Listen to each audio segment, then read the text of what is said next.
Dear people watching and listening, Assalamu alaikum. Kindly like and share this video and subscribe to my YouTube channel. Kindly support my channel by contributing to my Patreon account so that I can continue making such audiobooks for you.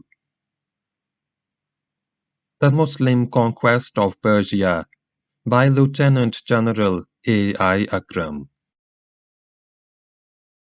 This book tells in detail about the Arab conquest of Persia, also known as the Arab conquest of Iran, during the Rashidun Caliphate from 633 to 654 AD. This conquest brought the fall of the Sassanid Empire, which was in power for over 4 centuries, while rivaling its neighbor, the Eastern Roman Empire of Byzantine.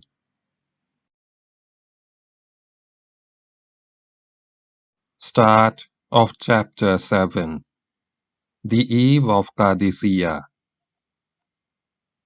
From the brief description of the Persian advance in the preceding chapter, it might appear that it was an uneventful move. Actually, it was not. There were events in the form of raids and patrol clashes. Rustam had hardly arrived at Najaf when Saad sent a large foraging party, which went to Istimia, a town above Najaf, and collected a large flocks of sheep. But Rustam came to know of the raid in time and dispatched a cavalry detachment after the raiders. The Persian cavalry succeeded in intercepting the Muslims, who now found themselves in a tight corner. But luckily for them, Asim bin Amr arrived upon the scene and drove the Persians away, whereafter the flocks were brought in safely to the Muslim camp. Asim then went on to raid other places with success, and such was the fear which his name evoked in the Persian mind, that on many occasions Persian detachments seeing him coming, just moved out of his path and let him pass. A few days after the above raid, Rustam started his steady, methodical advance to the battle area, and it was when Jalinus got to Kharara with the advance guard that occurred the incredible one-man raid of the apostate chief, who was once known as Tulayha, the impostor.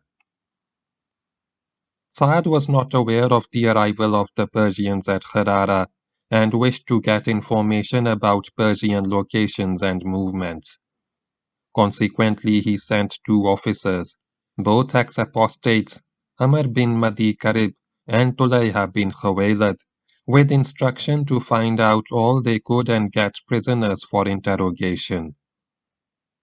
Both set off with detachments at dusk, but after crossing the river Atiq, separated. Amr going left and Tulayha going right. They had not gone far when Saad decided to have another in command of both those officers and sent Qas bin Hubayra of the Bani Asad with 100 men to follow and take the 2 officers under command. Qas caught up with Amr, but by now Tulayha had moved elsewhere. Qas and Amr marched on to contact the Persians. When they got near the Persian camp at Kharara, approaching it from the west, Qas asked Amr what he intended to do. Amr replied that it was his intention to raid the nearest part of the Persian camp. With just these few men? Qas asked in amazement. Yes, replied Amr. You are putting the Muslims to a task for which they do not have the requisite strength, Qas asserted. By Allah, I forbid you, and that is that. Amr turned upon him in indignation. And who are you to say so? And that is that. I have been appointed commander over you, Qas replied calmly. And even if I were not, I would not permit you to launch your raid, and that is that. The men who were with Qas affirmed that he had been appointed commander by Saad over Amr and Tulayha. Amr took it badly. It was a great come down for him, He was the prince of the Yemen and could claim without dispute to be one of the highest nobles of the Arab race. Madi Karib bin Saf bin Zi Yazan of the tribe of Mazhij had defeated the Christian viceroy of Abyssinia in the Yemen with Anushirwan's help. On Anushirwan's behalf during the last few years of Anushirwan's reign. This had ended Abyssinian rule in the Yemen, and as a reward for his services, Anushirwan had made Madi Karib king of the Yemen. But 4 years later, the new king was assassinated by an Ethiopian, and Anushirwan appointed a Persian governor to rule the Yemen as a province of the Persian Empire. This Amr was a son of that Madi Karib. The family had followed the Jewish faith, but in 9 Hijri, Amr led a delegation of his tribe to Medina and accepted Islam. In 11 Hijri, upon the death of the Holy Prophet, sallallahu alaihi wasallam, Amr apostatized, like everyone else, but did not oppose the Muslims in battle. He was eventually taken prisoner and brought before Caliph Abu Bakr, who pardoned him, and he became a Muslim again. When Umar raised the ban on the use of apostates in the Holy War, Umar with his followers went to Syria and fought with distinction under Abu Ubaidah. He took part in the Battle of Yarmouk, in which he lost an eye. A skillful warrior and a capable officer, he was noted for his wit and his knowledge of Arab tribes. And although quite old, he was immensely strong and was known as Abu Sor, father of the bull. And now he was being put in his place by Qais bin Hubayra. The discipline of this army was strict, and orders were obeyed without question. But Umar could not help blurting out, "By Allah, O Qais, the time that you are commander over me is truly a bad time. I would rather revert from your fate to my original one, and fight until death than serve under you a second time." Qais challenged Amr to say the same before Saad, and Amr said he would. On their return to camp, both went to Saad and complained about each other, but Saad succeeded in making peace between them, and Amr conceded that his plan of raiding a large enemy camp with a handful of men was, militarily, far from sound. Saad chided him. "O Amr, I prefer the safety and well-being of our men to the destruction of 100 of them in fighting 1,000 of the enemy. I thought you knew better than to throw 100 men in action against a large force of Persian cavalry." Tulayha, on separating from Amr, moved with his men on a route from the right in the direction of Najaf. There was bright moonlight and movement was easy, but he had hardly gone 4 or 5 miles when he came upon the Persian captain at Kharara, from the lights and noise of which it was evident that a very large force was encamped here. This was Talinus with the Persian advance guard. Some of Tulayha's men, awed by the Persian camp, said, "Return to the commander. He believed that the enemy was in Najaf when he sent us. We must let him know." Others said, "Let us return so that the enemy does not know that we are here." Tulayha insisted that they go on, and when asked what he intended to do, said that he would enter the camp and gather information as per the instructions of the commander. "I shall risk my life and, if necessary, die," he asserted. Then his men, who were not apostates, turned against him, and this was easy to do because Tulayha's past guilt of apostasy put him in a vulnerable position. They did not go near him because he was a dangerous man to tackle in combat, but they gave him a tongue-lashing. "No doubt you wish to join them," they sneered. "You are a man with treachery in his heart, and Allah will never guide you aright because you killed Ukasha bin Mihsan. Come back with us." "Your hearts are filled with fear," Tulayha retorted.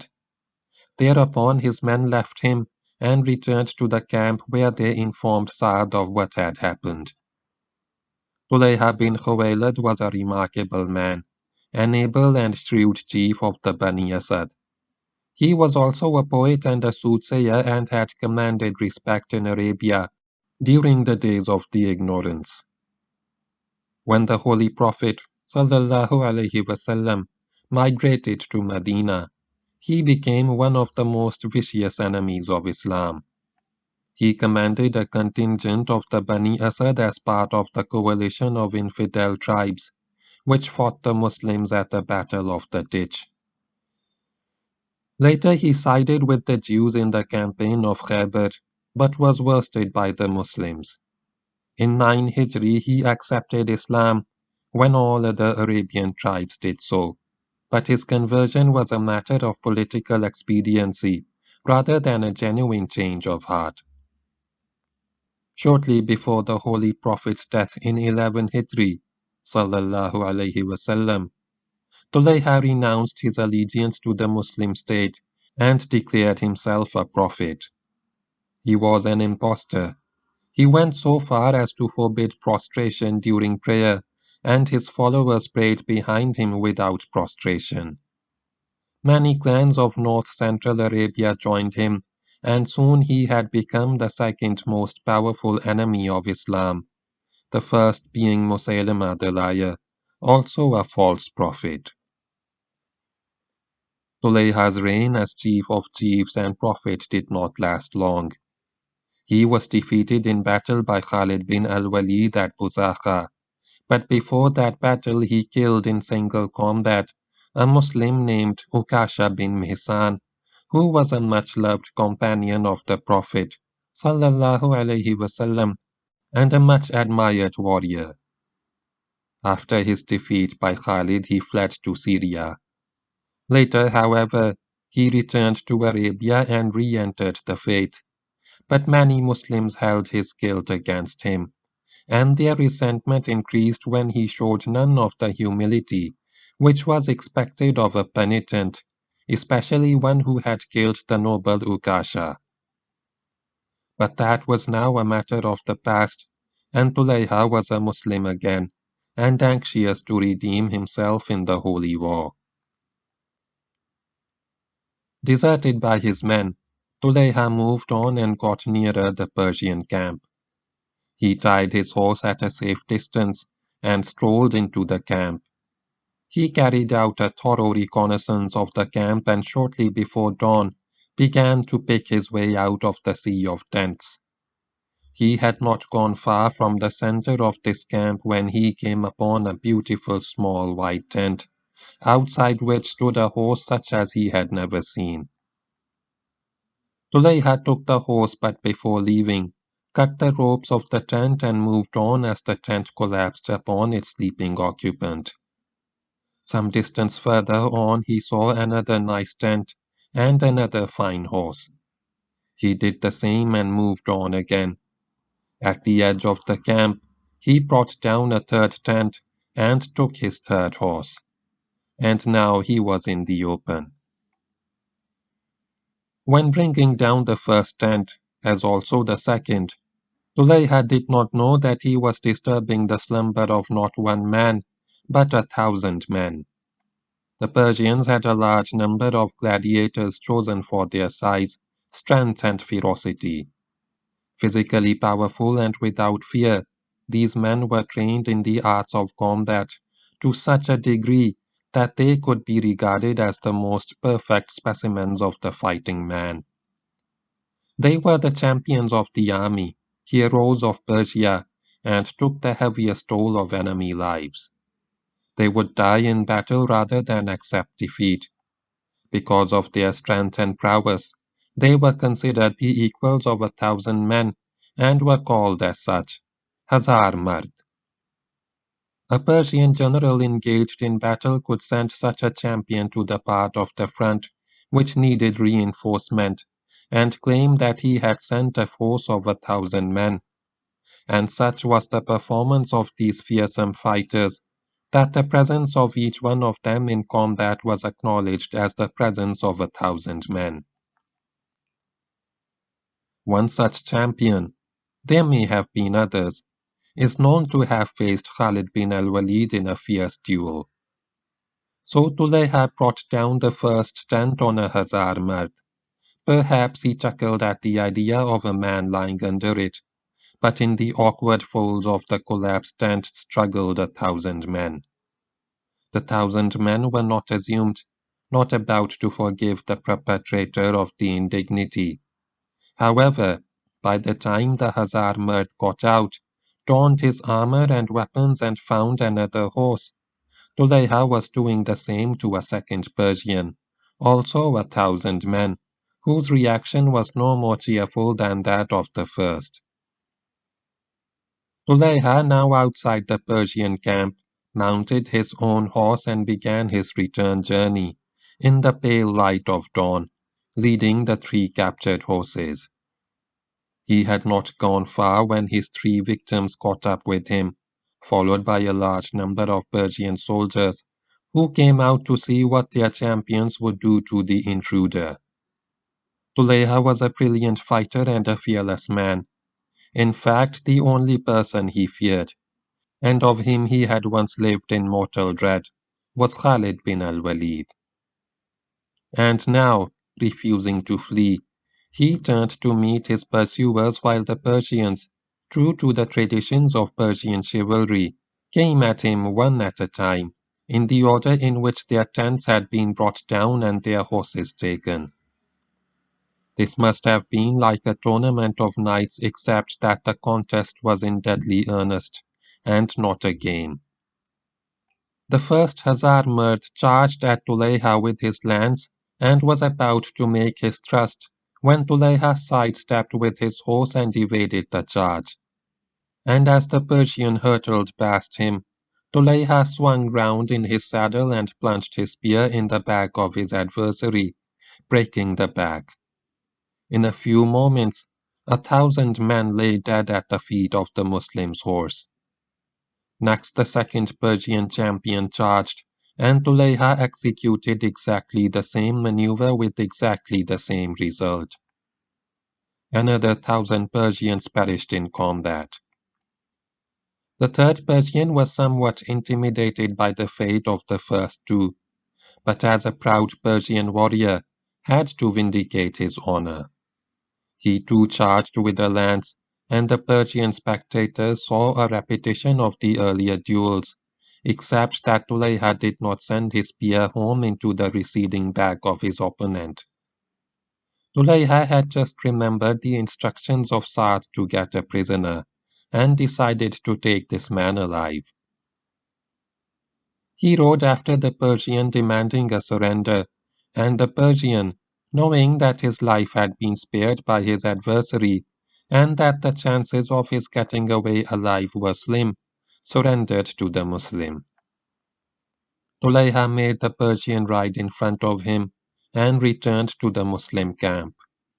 Other Persians who had seen his performance in combat wisely stayed out of his path. An anxious Saad had awaited all night the return of Tulayha, or news of him. His return now in this strange manner, leading a fine-looking Persian soldier and 3 magnificent horses, came as a relief but left him perplexed. "Woe to you," he said to Tulayha. "What have you been doing?" "I entered their camp," replied Tulayha, "and saw much during the night. I caught one of the best of them, and here he is." An interpreter was sent for, who questioned the Persian prisoner, and it was from him that the Muslims learnt that the 2 men killed by Tulayha were Hazar Mards, that they were also brothers and the prisoner himself was their cousin. He explained that he had seen war ever since he was a boy, and had fought and defeated many champions in his military career. But he had never seen a fighter like Tulayha, and he gave information regarding the Persian army camped across the Muslim front. At the end of the interrogation, the Persian became a Muslim and fought valiantly beside Tulayha in the battle that was to follow. After this episode, as the Persian army advanced and camped in its forward position, a number of raiding parties were sent out by the Muslims, and more prisoners were taken and more information gathered. Tulayha and Qais bin Hubayra played a prominent role in these raids. There were also several skirmishes which had the effect of keeping everybody on his toes. When the Persians had settled down in their various camps on the east bank of the Atiq, Rustam carried out a number of reconnaissances. He rode down along the river as far south as opposite Qafan, where the rightmost Muslim unit was camped. He saw every place where a crossing could be made, and looked across at every plain on which a battle could be fought. On his way back to his camp, he stopped at the main bridge and looked across the river at the Muslim warriors standing on the west bank. Free movement was possible for either army on its own side of the river, and since battle had not yet been joined, one side did not interfere with the movements of the other. Rustam had in mind the possibility of using diplomatic measures to rid Persia of the invaders without bloodshed, and decided to gauge the temper and attitude of the Muslims before initiating formal talks.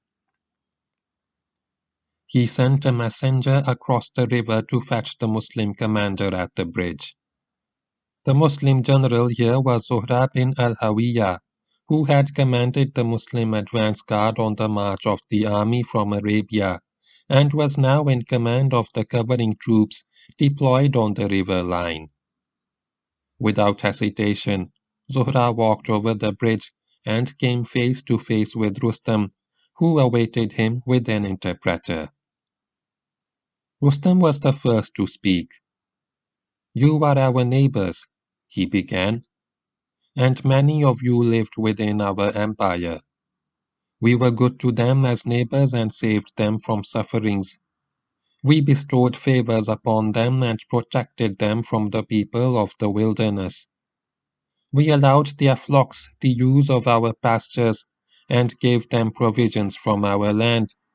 We did not hinder their trade in any commodity of our land, and with us they found their subsistence and a contented living." "What you say is true," replied Zuhra. "So indeed it was. But we are not as they, and our objectives are different to theirs. We have come to you seeking not this world but the next. Those of us who came to you in the past submitted to you humbly, seeking what you possessed in your hands. Then Allah Most High sent us a prophet who called us to his Lord, and he answered the call. And he said to his prophet, on whom be the blessings of Allah and peace, I have given these people sovereignty over those who have not accepted my religion, and I shall punish those with these. I shall give these the upper hand for so long as they remain faithful to my religion. And it is the religion of truth. None turns away from it but suffers disgrace, and none clings to it but is exalted." "And what is this religion?" asked Rustam. "Its main pillar," said Zuhra, "upon which all else rests, is the declaration that there is none worthy of worship except Allah, and Muhammad is the messenger of Allah, and acceptance of what he has brought from Allah Most High." "How fine this seems! And what more?" "Turning the worshippers from the worship of man to the worship of Allah." "That too is fine. And what more?" "That all men are children of Adam and Eve, and therefore brothers one to another." "That too is fine," said Rustam as he continued his questioning. "Now suppose my people and I accept this faith. What would you do? Would you return? Yes, by Allah, Zuhra affirmed, and we shall never approach your land again except for trade and such things. Rustam had nothing more to say at this stage, and Zuhra returned to the west bank. The Persian general went back to his camp, lost in thought. For the next 3 weeks or so, there was no major movement of forces on either side of the river. A certain amount of raiding and patrolling went on, but the main activity of the two armies consisted of preparations for battle in a mood of tense expectation. Rustam knew that his army would have to cross the river and had his engineers ready for the task. On the Muslim side, the arrival of the Persians, which they had awaited for months and which fitted exactly with Saad's design, was received calmly. But the warriors did not like the close proximity of the Persian camps, which had the effect of restricting the space over which the Muslims could freely move. Some of them approached Saad and asked him to attack and push the Persians back, but Saad told them to await the decision of those who knew better. The Muslims did not have much to prepare, because a light mobile army like theirs was always prepared for battle. But they kept the Persians under surveillance and awaited the next Persian move. The next Persian move was a diplomatic one.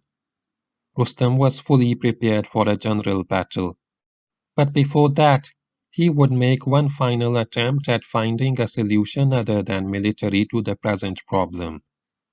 Consequently, he sent a messenger to Saad, asking him to send him an emissary for talks. Saad selected 7 Muslims, all known for their intelligence and maturity, and was going to send them all together, but at a conference with the 7 it was decided that only one man should be sent who would do all the talking necessary. Of the 7, Saad chose Rabi bin Amir as the envoy of Islam to Rustam. Rabi set off from the Muslim camp, crossed the bridge and made for the headquarters of the Persian commander-in-chief. The Persians were making the mistake, again and again, of regarding these Arabs as Arabs of the ignorance. A wild, poverty-ridden, disorganized people, almost barbarian, who would come to Persia seeking plunder or a living, and who were overawed by Persian pomp and splendor. They should have realized by now that these Arabs, upon their conversion to Islam, had become a new breed of men with an entirely different and more exalted set of values. But here again, the Persians committed the same error. They prepared to show the Arabs their gold and silver, their emblems of wealth and earthly magnificence. A court was set up for Rustam. The commander-in-chief donned his finest uniform, aglitter with precious stones, and sat on a wide gilded throne. Behind and on his flanks stood the nobles of Persia and the high officers of the army, bedecked in all their finery, and surrounding them all were arrayed a large number of local Persian and Arab officials and lower subjects of the empire. Stretching away from the throne lay a splendid carpet, the length of which is said to have been 1 bowshot, but this is obviously an exaggeration. Over the carpet were strewn the finest cushions which the world of the time could produce, and all this was done to strike awe in the heart of the ambassador of Islam. The contrast with the ambassador of Islam was stunning. Rabi' bin Amir appeared at the court wearing a coat of shining mail, over which was wrapped a coarse woolen cloak, tied at the waist. Around his head was a veil, held by thongs of a camel's girth, but which did not conceal his thick hair, which was done in 4 upstanding plaits, looking like the horns of an antelope. His sword hung at his side in a sheath of coarse cloth. Across his chest was strung his bow. On his back was slung a shield of cowhide. on the face of which was a brown spot like a loaf, and in his right hand he carried his spear, the handle of which was bound with leather strips. The ambassador of Islam, armed and equipped for battle, arrived at the edge of the great carpet mounted on a short, shaggy horse which looked badly in need of grooming. The Persians were more awed at the sight of their visitor than they had expected their visitor to be. Seeing him so roughly attired and armed like the commonest soldier, and fearing for their beautiful carpet, they asked him to dismount. Their fears were fully justified, for Rabi, in utter disregard of the looks of alarm and the pleas of his hosts, rode on to the carpet. When he had covered half the distance to Rustam, he dismounted. The Persians then asked the visitor to lay aside his arms, to which he replied, "I have not come to you to lay down my weapons at your command. You invited me, and if you do not wish me to come as I wish to come, I shall return." The Persians looked apprehensively at Rustam, wondering what would happen if the Muslim, armed as he was, should suddenly assault their commander-in-chief. But the Persian general said, "Let him come. He is but one man." Rabi now advanced towards Rustam, using his spear as a stake, and impervious to the horrified stares of the Persians, with every other step thrust the point of his spear into the carpet or into a cushion. Not one cushion remained in his path but was torn. On getting close to Rustam, he drove his spear into the earth through the carpet and sat down on the floor. When asked why he had sat on the floor, Rabi said, "We do not like to sit in your fashion." Then began a dialogue between the Persian general and the envoy of Islam. Rustam: "What message do you bring?" Rabi: "We have been sent by Allah to take worshippers out of the worship of man into the worship of Allah, to take them from the narrow bondage of the world into freedom, from the tyranny of other faiths into the justice of Islam. We have been sent with his religion to his creation, to call people to him. Whoever accepts Allah's religion, we accept his acceptance and return, leaving him and his land. As for him who rejects, we fight him until we get to that which is ordained by God." Rustam: "And what is ordained by God?" Rabi: "Paradise for those who die fighting the infidel, and victory for those who survive." Rustam: "I have heard what you had to say. Are you agreeable to postponing the decision for some time, so that you and we can ponder?" Rabi: "Yes. How much time do you wish? 1 day? 2 days?" Rustam: "No. We need more time. We need more time because we have to write to the leaders of the nation and to men of judgment." Rabi: "It is one of the traditions of the Messenger of Allah, sallallahu alaihi wasallam, that we do not allow an enemy more than 3 days' grace before battle. So we shall keep away from you for 3 days in which you can reflect upon the matter and select one of the three: Islam, and we shall leave you and your land, or the jizya, and we shall defend you unless you do not need our help in defense, or we shall fight you on the 4th day and not before the 4th day, unless you initiate operations. You have my word for this on behalf of my comrades and all those whom you see on your front." Rustam: "Are you their chief?" Rabi: "No, but the Muslims are like one body, and the lowest is equal to the highest." Here the conference ended and Rabi returned to the Muslim camp. Rustam was profoundly impressed by the Muslim ambassador and pondered deeply over his conversation with Rabi.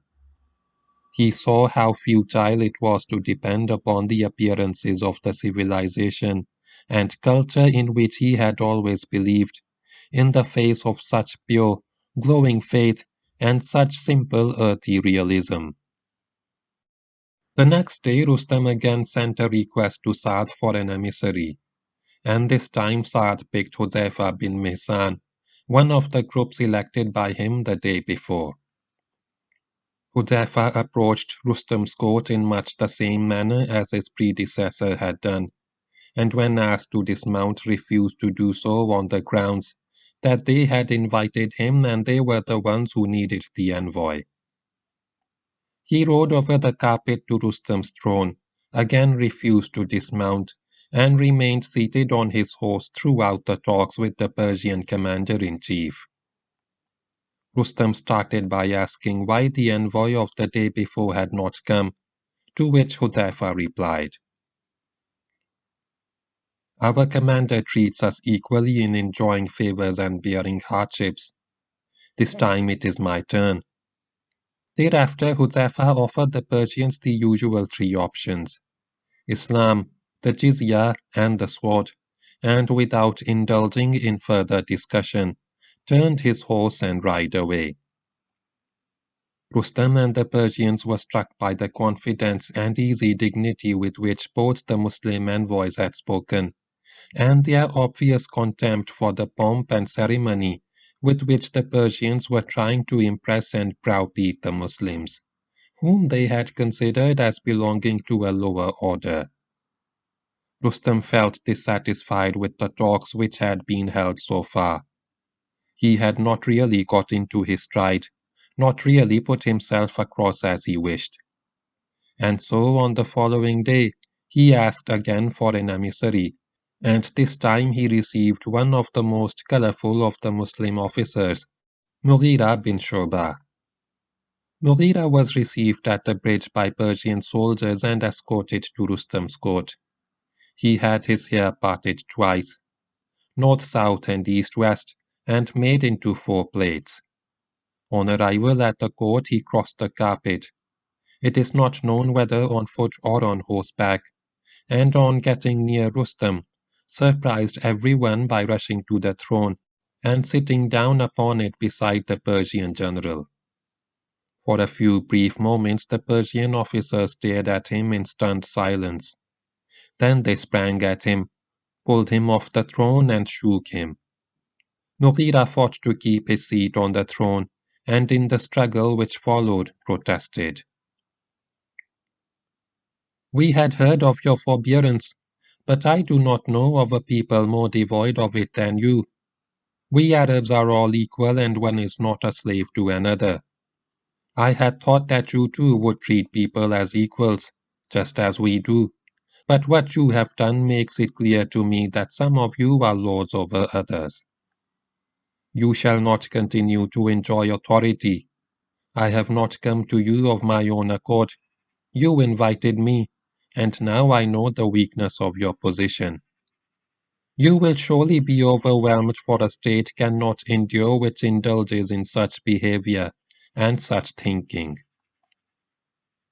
Rustam ordered his officers to release the envoy, who once again sat upon the throne. Then, seeing the look of disdain in the eyes of Rustam's brother, who stood beside him, Mughira said, "Do not look so, for by sitting here I do not gain in prestige, nor does your brother lose any." Order having been restored, Rustam tried to calm his visitor by explaining the behavior of his officers. "O Arab, on the outskirts of the empire certain things may happen of which the emperor does not approve but which he had to accept. He then sought to belittle the Muslims by comparing their weapons with the fine Persian ones. Looking at the short light arrows which protruded from Mughira's quiver, he asked, 'What do you do with these spindles?' 'We shoot them.' 'And why is your sword wrapped in rags?' 'It is clothed in rags, but it strikes like steel,' replied Mughira, drawing his sword and offering it to Rustam for inspection. It was actually an excellent blade. Having made his point, Mughira sheathed his sword, and now began the formal talks between him and the Persian. Rustam. Since time immemorial we have been established in the land, victorious over our enemies, leaders among nations. In no realm is there greatness such as ours, nobility and power such as ours.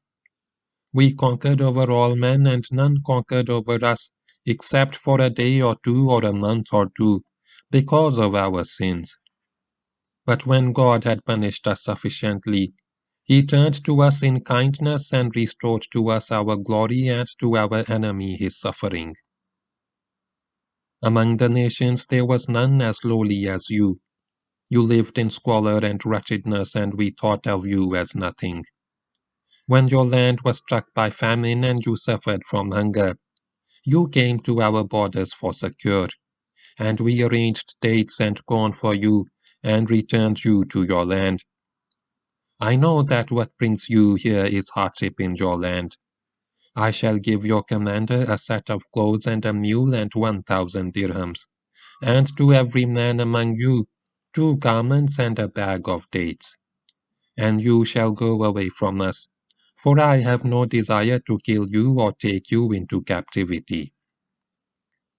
Mughira, after praising Allah and invoking his blessings upon the Holy Prophet, sallallahu alaihi wasallam. Lo, Allah is the creator of all things, and their sustainer. And whoever makes anything, it is in fact Allah who makes it.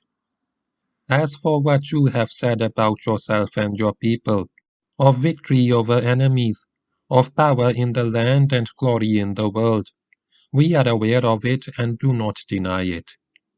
Indeed, Allah made you great, and then reduced your power.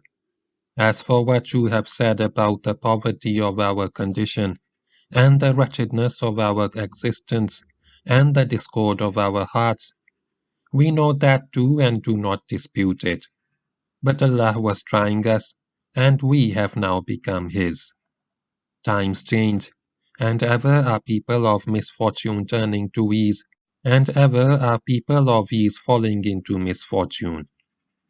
Had you been thankful to Allah for what He had given you, the burden of the wrong that you have done would have been lightened. But ingratitude has altered your fine condition. Lo, Allah Most High sent us a prophet, sallallahu alaihi wasallam. Here he repeated what other envoys had said about the message of Islam, and offered the usual 3 options. Rustam. And what will happen if you are killed? Mughira. Those of us who are killed will enter paradise, and those of you who are killed will go to hell. Rustam, in great anger. There can never be peace between us. By the sun as it rises, tomorrow morning I shall slay the whole lot of you. Mughira, quoting a Quranic verse. There is no power to change and no strength except with Allah. Got up and walked away from the throne. Rustam turned to a Persian officer and ordered him to accompany the envoy up to the bridge, and added, when he has crossed the bridge and got to his comrades, shout to him that I am an astrologer, that I have checked about him and that tomorrow he will lose an eye. The Persian officer accompanied Mughira as he rode to the bridge, and when the Muslim had crossed over to the west bank, conveyed the message as ordered by Rustam. Thereupon Mughira replied, You give me good news, but for my desire to fight infidels like you after this battle also, I would wish to lose the other eye too. The Persian standing on the east bank laughed, and then became thoughtful as the full import of Mughira's words penetrated their minds. Rustam asked for no more envoys. Saad, however, in his initial selection of delegates, had chosen 7 Muslims to represent him, and of these 4 remained. So on his own, upon the return of Mughira, he sent off these four to reason with Rustam and persuade him to accept Islam or the payment of the jizya. These four delegates were Busr bin Abi Ruhm, Arfaja bin Harsama, Qirfa bin Zahir, and Maz'ur bin Adi. Rustam welcomed the delegation in the hope that they had perhaps come round to his terms. He had much the same sort of approach, first belittling the Arabs on account of their past wretchedness, and then offering generous rewards if they would return to their desert homes. We are like the man who had a vineyard and saw a fox in it one day. He said, "What is a fox?" and let it be. But the fox called other foxes to the vineyard, and when they had all gathered in it, the owner closed the hole in the wall of the vineyard through which they had entered, and then killed all the foxes. And you are like the rat who found a jar of grain with a hole in it, and went through the hole. His friends called to him to come out, but he refused, and went on eating the grain until he became sleek and fat. Then he felt a desire to show his friends how beautiful he looked, but found that because of his bulk he could no longer get through the hole. So he complained to his friends of his distress and asked them how to get out. They said, "You are never going to get out of there until you become as you were when you went in. So starve yourself." The rat remained inside, starving himself and living in fear. But before he could return to his former thin state, the owner of the jar found him and killed him. And you are like the fly that saw a bowl of honey and said to his friends, "Whoever gets me to that honey shall have 2 dirhams."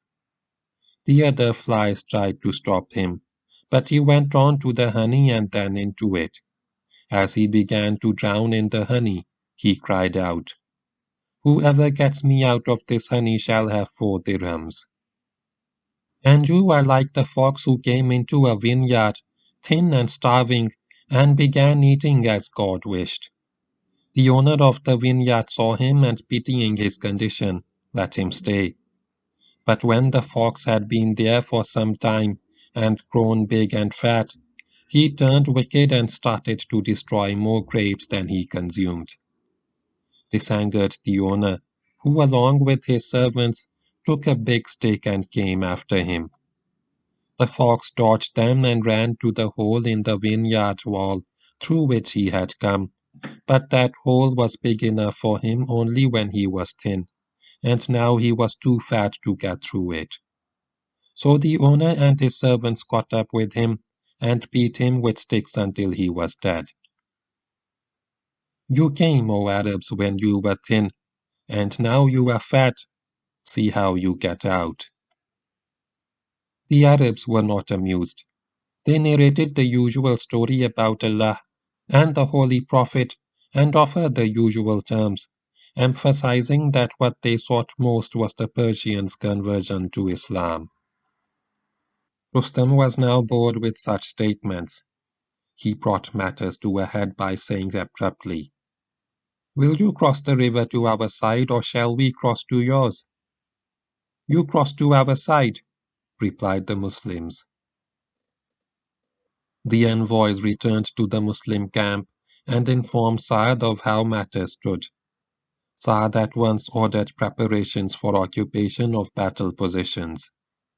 Rustam sent a messenger to Sa'ad asking to be allowed to use the bridge, but Sa'ad returned him with the reply, "No, we have captured it from you and shall not hand it back to you. Take the trouble to make a crossing other than this bridge." So far the reader has been able to follow with the aid of maps 3 and 4 the march of the two armies to the area of Qadisiyyah. Before we take up the deployment of the two forces and go into the narrative of this historic battle, it would be as well for the reader to get some idea of the terrain over which the battle was fought. What follows in subsequent paragraphs is a topographical description of the plain of Qadisiyyah and the area in its vicinity. The reader is advised to refer to maps 3 and 4 while studying this description. The plain of Qadisiyyah was bounded on the west and east by the trench of Soccour and the river Atiq respectively, the space between them being about 4 or 5 miles. The trench had been dug under the orders of the Emperor Soccour as a canal or large ditch and ran from Heath to Kazima on the Bay of Kuwait. It was built as an obstacle against Arab raiders from the desert and was filled with the water of the Euphrates taken at Heath, which eventually flowed into the Bay of Kuwait. Over the generations, the trench had suffered from neglect and silted up, but it was repaired in the 6th century AD by Anushirwan, who also built small forts along its length, manned by Persian garrisons which protected the empire from desert raiders. The trench was still there at the time of Qadisiyyah, but it was in a state of disrepair. The river Atiq, which no longer exists, took off from somewhere west of Najaf, from a region of marshes which it drained, and flowed past Khafan into the Euphrates. It was a sizable river, though not of the magnitude of the Euphrates. North of the plain of Qadisiyyah was a large lake, with 2 routes going along its sides, one from Qadisiyyah to Hira, and the other from Qadisiyyah around the left of the lake. South of Qadisiyyah lay a number of lakes stretching up to Walaja, which was a few miles below Olais. The plain was the only stretch of hard ground in the area big enough for a large-scale battle, and to the west, beyond the trench, it merged into the desert. Astride the trench lay the town of Ozeb. There was a castle here too, at the eastern end of the town, and along the eastern edge of the trench. Caliph Umar, to his instructions to Saad, had mentioned Ozeb, Ozeb ul-Hijanat, and Ozeb ul-Qawadis, and there were 2 Ozebs at the time, but we know only of one Ozeb, this one. It marked the very edge of the desert, and the castle was probably one of the larger forts built by Anushirwan. Information about Qadisiyyah itself is confusing. It is known that it was 4 miles east of Ozeb, but historians have also spoken of Qadis and Qudais, some saying that they were all different names of the same place, others that they were separate places. A detailed study suggests that there were 2 places, Qadisiyyah and Qudais, the first being the more important of the 2. The bridge over the Atiq on the route to Hira was known as the Bridge of Qadisiyyah, and Qudais was a smaller place on the Euphrates by the lower part of the plain. Just south of the castle and east of the trench ran a small valley known as Musharraq, and on the eastern edge of this valley stood the village of Ain Shams. These 2, the valley and the village, played no part in the battle except that the Muslim martyrs were buried in this valley. As soon as the Persian messenger returned with Saad's refusal to let the Persians use the bridge, a refusal which the Persians had anticipated, Rustam ordered his engineers to construct a dam over the river Atiq. Preparations for this work had already been made, stores and material gathered, and engineers briefed about the plan of construction. Rustam decided upon a dam in preference to a bridge because it would give him a wider crossing, needed by the vast army with its horses. Elephants and baggage would reduce the danger of the bridge being destroyed, while the Persians were on the enemy side. The site chosen for the dam was a mile above Qudais and 4 miles south of the bridge of Qadisiyyah, and would lead to the plain of Qadisiyyah on the west bank, which Rustam had selected as the battlefield. Before nightfall, Persian engineers started working on the dam. They must also have constructed some sort of spillway because the level of the water remained constant and no lake formed, but we have no knowledge of the engineering design involved in this construction. The Muslims, acknowledging the need for a Persian crossing to make a battle possible, did not interfere with the work of the engineers, but withdrew about a mile from the river bank. The dam was constructed of wood, earth, and coarse cloth. Work continued through the night, and some time after sunrise the dam was complete, affording the Persian army a great road across the river. The Persian crossing began at once. Troops, horses, elephants, and baggage were rushed over the dam, and units began to deploy on the west side, according to a plan already given out by Rustam, a short distance beyond the bank of the river. By midday, the major groups had occupied their positions for battle, though adjustments were still going on within the groups. As Rustam saw his warriors moving across the river, a great confidence welled up in his breast. "We shall break them into little pieces," he remarked. One of his officers added fervently, "If God wills it," whereupon Rustam snapped, "Even if he does not." The Persian army deployed with 5 corps, holding the front and 1 corps in reserve. The commanders of the corps and their location were as follows: Center, Rustam; left center, Birzan; right center, Jalinus; left wing, Mihran; right wing, Hormuzan; reserve, Bahman. The Persian army had a strength of 60,000 men, of which about half were deployed in the 3 parts of the center. The strength of other groups is not known. In the center also stood 15,000 noble-born Persians, who formed the hardcore of the army, and these in turn included 4,000 Persians from a group which had been settled in Qadisiyyah by Khusro's Pervez, but who had to leave their homes on the arrival of Saad in the region. All these 15,000 used chains to bind themselves to each other, the chain lengths being for 3, 5, 7, and 10 men. Contrary to general opinion, chains were used in the Persian army not for fear that the men would run away. There was no question of troops running away across the Atiq, but as a sign of suicidal courage, indicating the men's willingness to die in battle rather than flee. The chains did have the effect of strengthening morale, but suffered from the grave drawback that in case of a reserve, the men could not get away and would fall an easy prey to a victorious pursuer. In any case, Rustam was not contemplating defeat, and by placing his army across the river, had already accepted a do-or-die battle. There were 33 war elephants in the Persian army, each mounted by several men armed with javelins and bows. These elephants formed the most important and most powerful element of the army, not only for their physical performance as fighting beasts, but also for the effect which they had of striking fear in the enemy ranks. Of the elephants, 18 were placed in the center and 7 and 8 in the 2 wings, and these beasts were used as squadrons rather than strung out along the entire front of about 5 miles.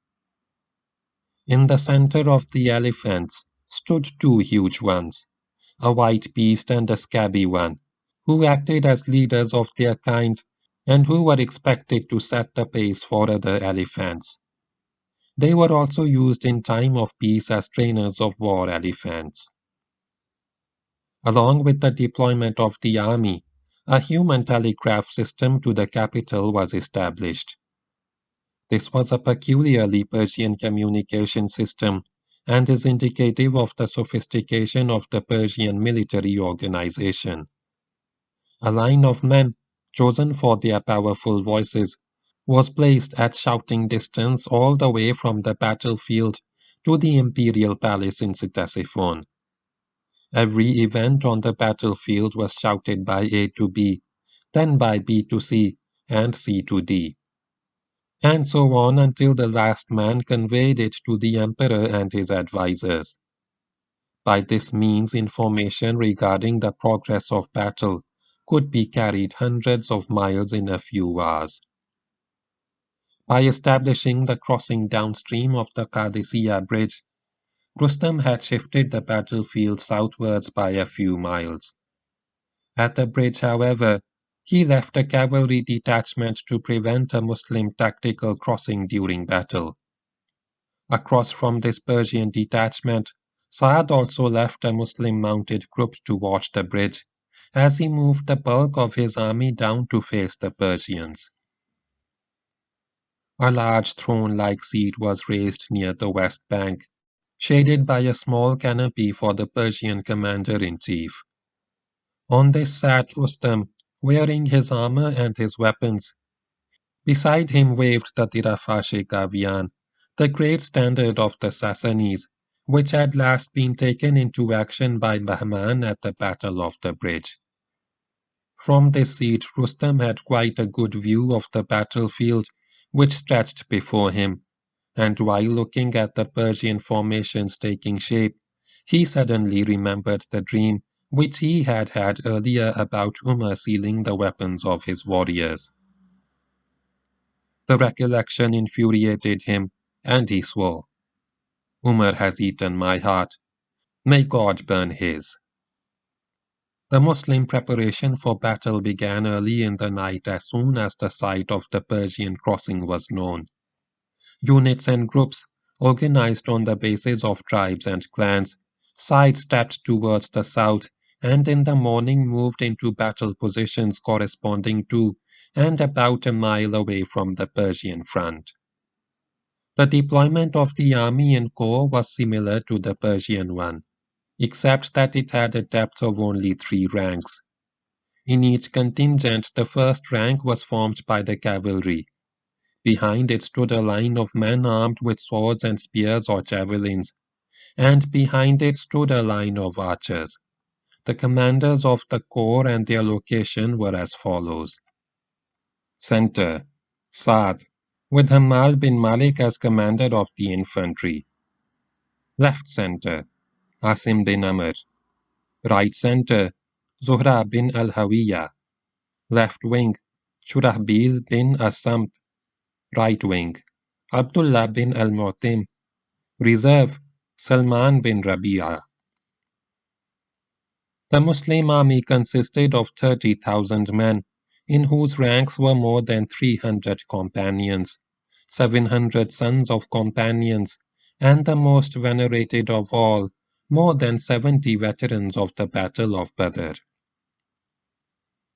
There were groups of Christian Arabs too in the army, who had joined Saad upon his arrival at Qadisiyyah, and of these a few had already accepted Islam, while the remainder would do so after the battle.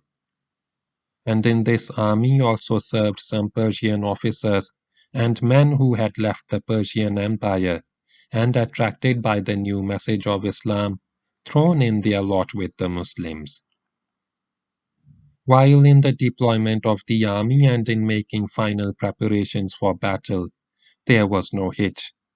The important problem which faced Saad was the tactical control of battle.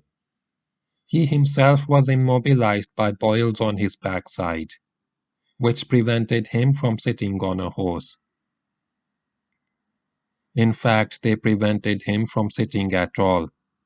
He established his headquarters in the castle of Uzaib, and an arrangement was evolved whereby a deputy would be used to convey the orders of Saad to the unit commanders and to exercise control where Saad was unable to do so. This deputy was Khalid bin Urfuta, who took up his position below the wall of the castle. Saad placed himself on the wall nearest the battlefield, from where he could see virtually the entire battlefield. And from here he would throw down written notes to Khalid with orders, and Khalid would then execute the orders. For any battle action which Saad could not see, the deputy would take a decision himself and give orders as necessary. Saad had a cot placed on the battlements and lay prostrate upon it with a pillow under his chest, looking upon the plain where the two armies were formed up. He also kept at hand a whole platoon of aides, who would carry his orders direct to the commanders of corps and regiments, and would bring him reports about the course of battle. This was an alternative or supplementary arrangement to the command arrangement already described.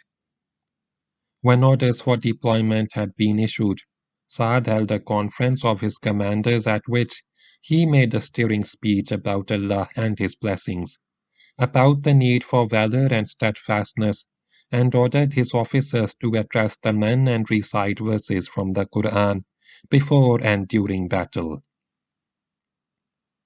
He also explained his inability to be present with the men in battle because of his condition, and outlined the command arrangements which he had made. All understood and sympathized with him, except a few who uncharitably imputed unworthy motives to his remaining in the castle and commanding the army through a deputy. These officers included Jarir bin Abdullah, who passed rude remarks about the army commander to his comrades. When Saad came to know of his insubordination, he had him thrown into a dungeon and placed in fetters. But Jarir quickly repented and was as quickly pardoned and released. For the rest of the morning, the commanders went about their units reciting Quranic verses and urging the men to fight for Allah. Orators and poets fired the spirit of the men with eulogies on respective Arab tribes and clans, and the Muslim soldiery prepared with grim resolution for a battle which would undoubtedly decide the fate of Islam in Iraq. End of chapter 7. Start of chapter 8. The Day of Disorder. It was a perfect day for battle. The chill of the night was dispelled by the bright sun as it rose in a clear blue sky and painted the plain of Qadisiyyah in gentle colors. As it reached its zenith, the rays of the sun were reflected by the rippling waters of the rivers and canals and lakes. It was a glorious day.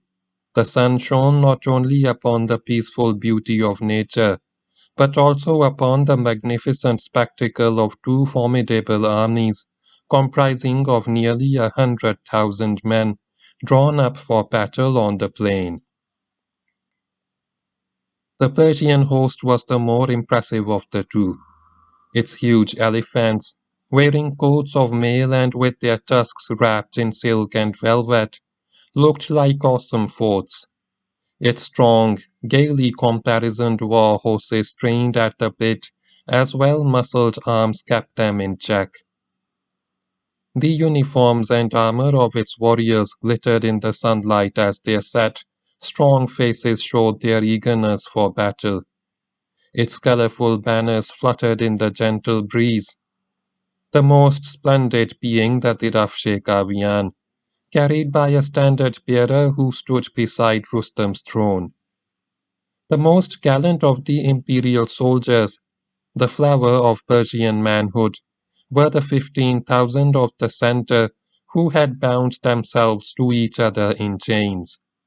They had taken an oath by the sacred fire that they would not retreat, that they would conquer or die.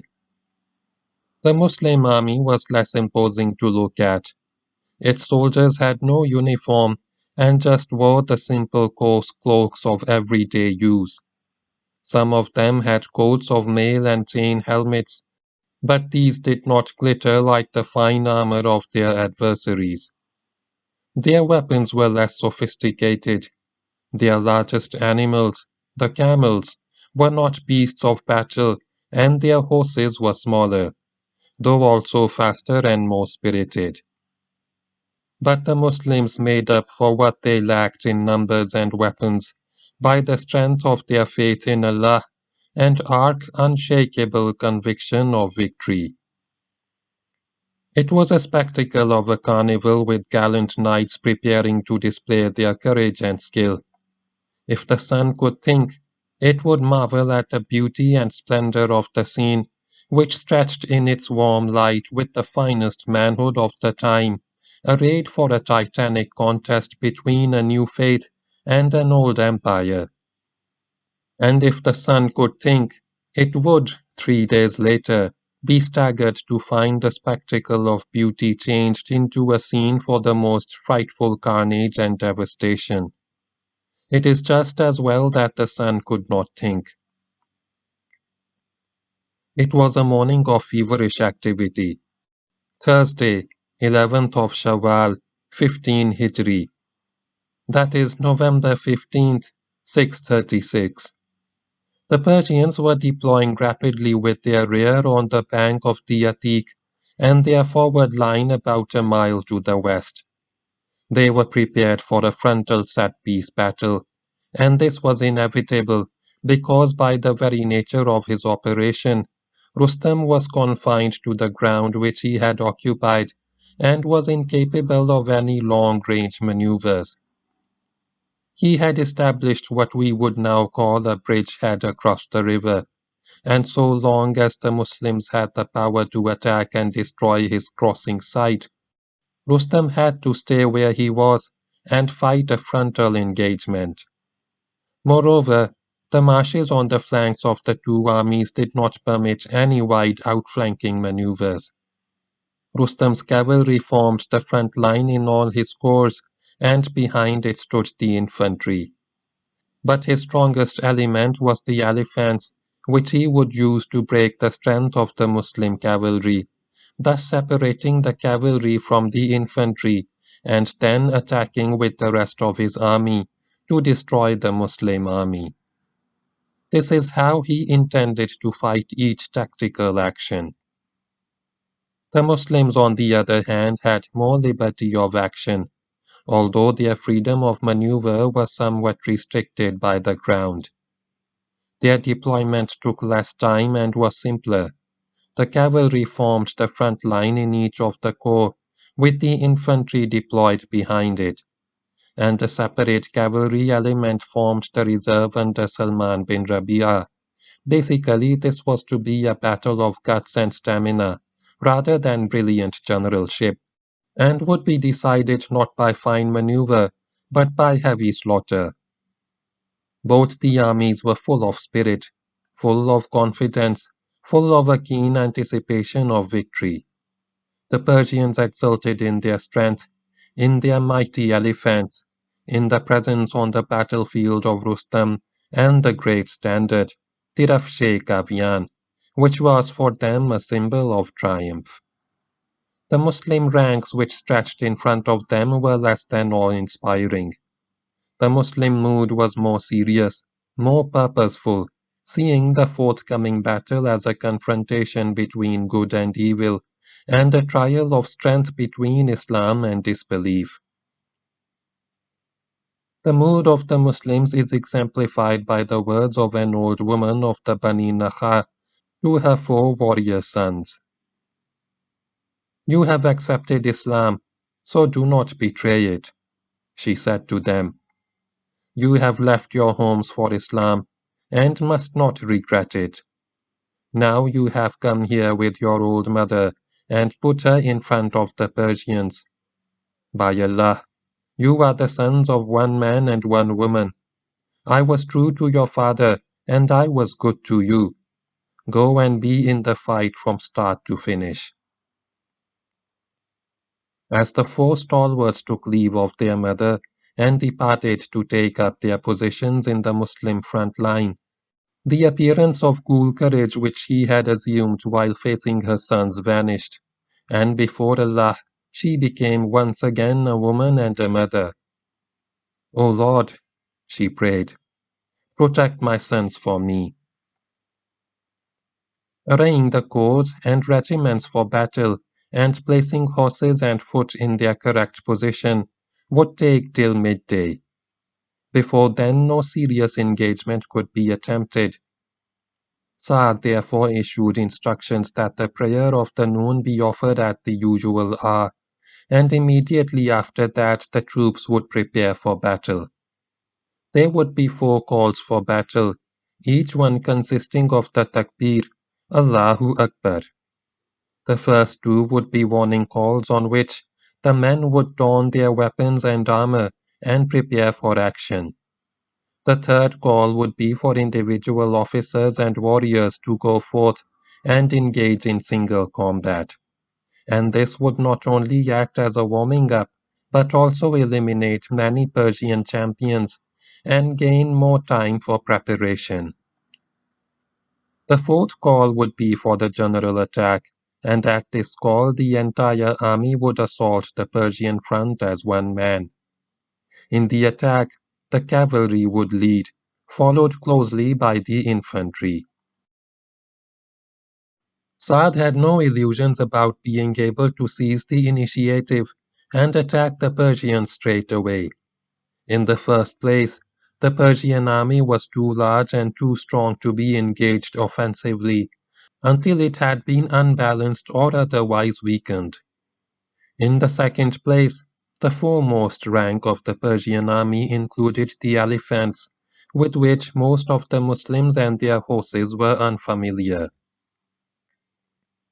It was futile to expect the Arabian host to advance upon the massive beasts, and any attempt to do so while the Persians were in a set, well-organized position would lead to chaos. The Muslim commander-in-chief therefore decided to stay on the defensive and await and repulse the Persian attack when it came, and then go on to the offensive when a suitable opportunity offered itself.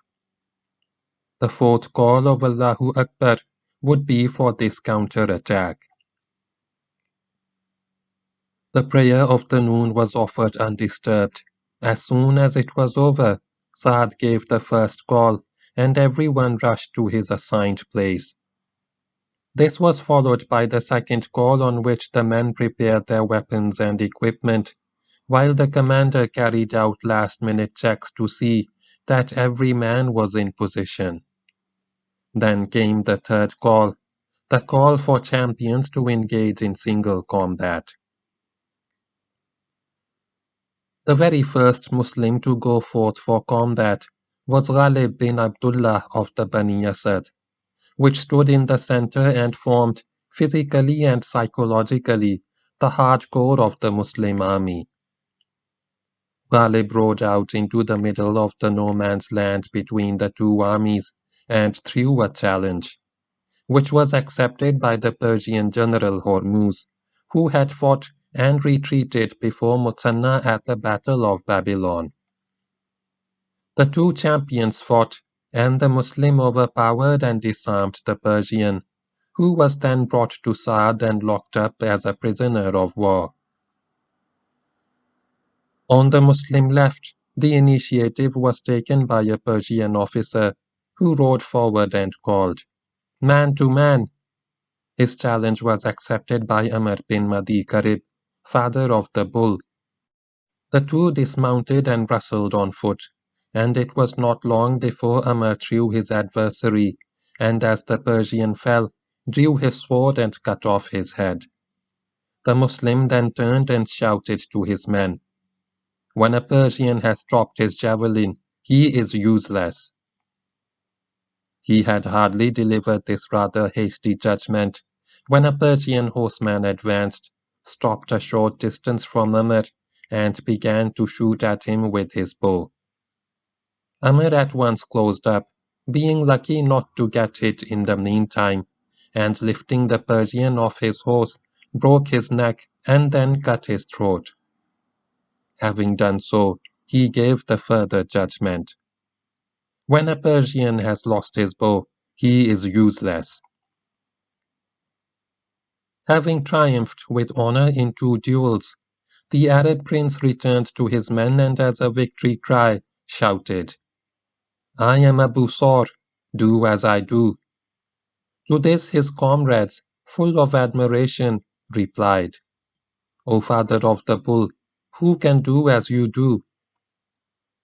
The next noteworthy encounter was that of the gallant Asim bin Amr, who rode out of the Muslim left center, recited a few extemporaneous verses, and threw a general challenge for combat. For some time there was no response from the Persian front, for Asim was a much feared warrior, but after a while a Persian horseman rode forward. When he got near Asim, however, he changed his mind and galloped back to the Persian army. Asim followed him, and as he got near the Persian line, the Persians moved out of his path to let him pass. Asim entered the gap, and there, right in front of him, stood a mule loaded with two large saddlebags, and held up by an unmilitary-looking and unarmed man. Since no Persian was coming forth to fight, Asim took the reins of the mule and led the animal and the mule man back to the Muslim army as a prize. The mule was led to Saad, who found that the mule man was the baker of a Persian prince, and that the saddlebags were full of date cakes and honey. He sent them to Asim's men as a trophy, and they made a quick snack of the goodies. Other duels were now in progress, and Persian champions too were coming forward to throw their personal challenges. While several of them won their duels, by and large, the honors in this phase of battle went to the Muslims. Troops of both sides were getting impatient for battle.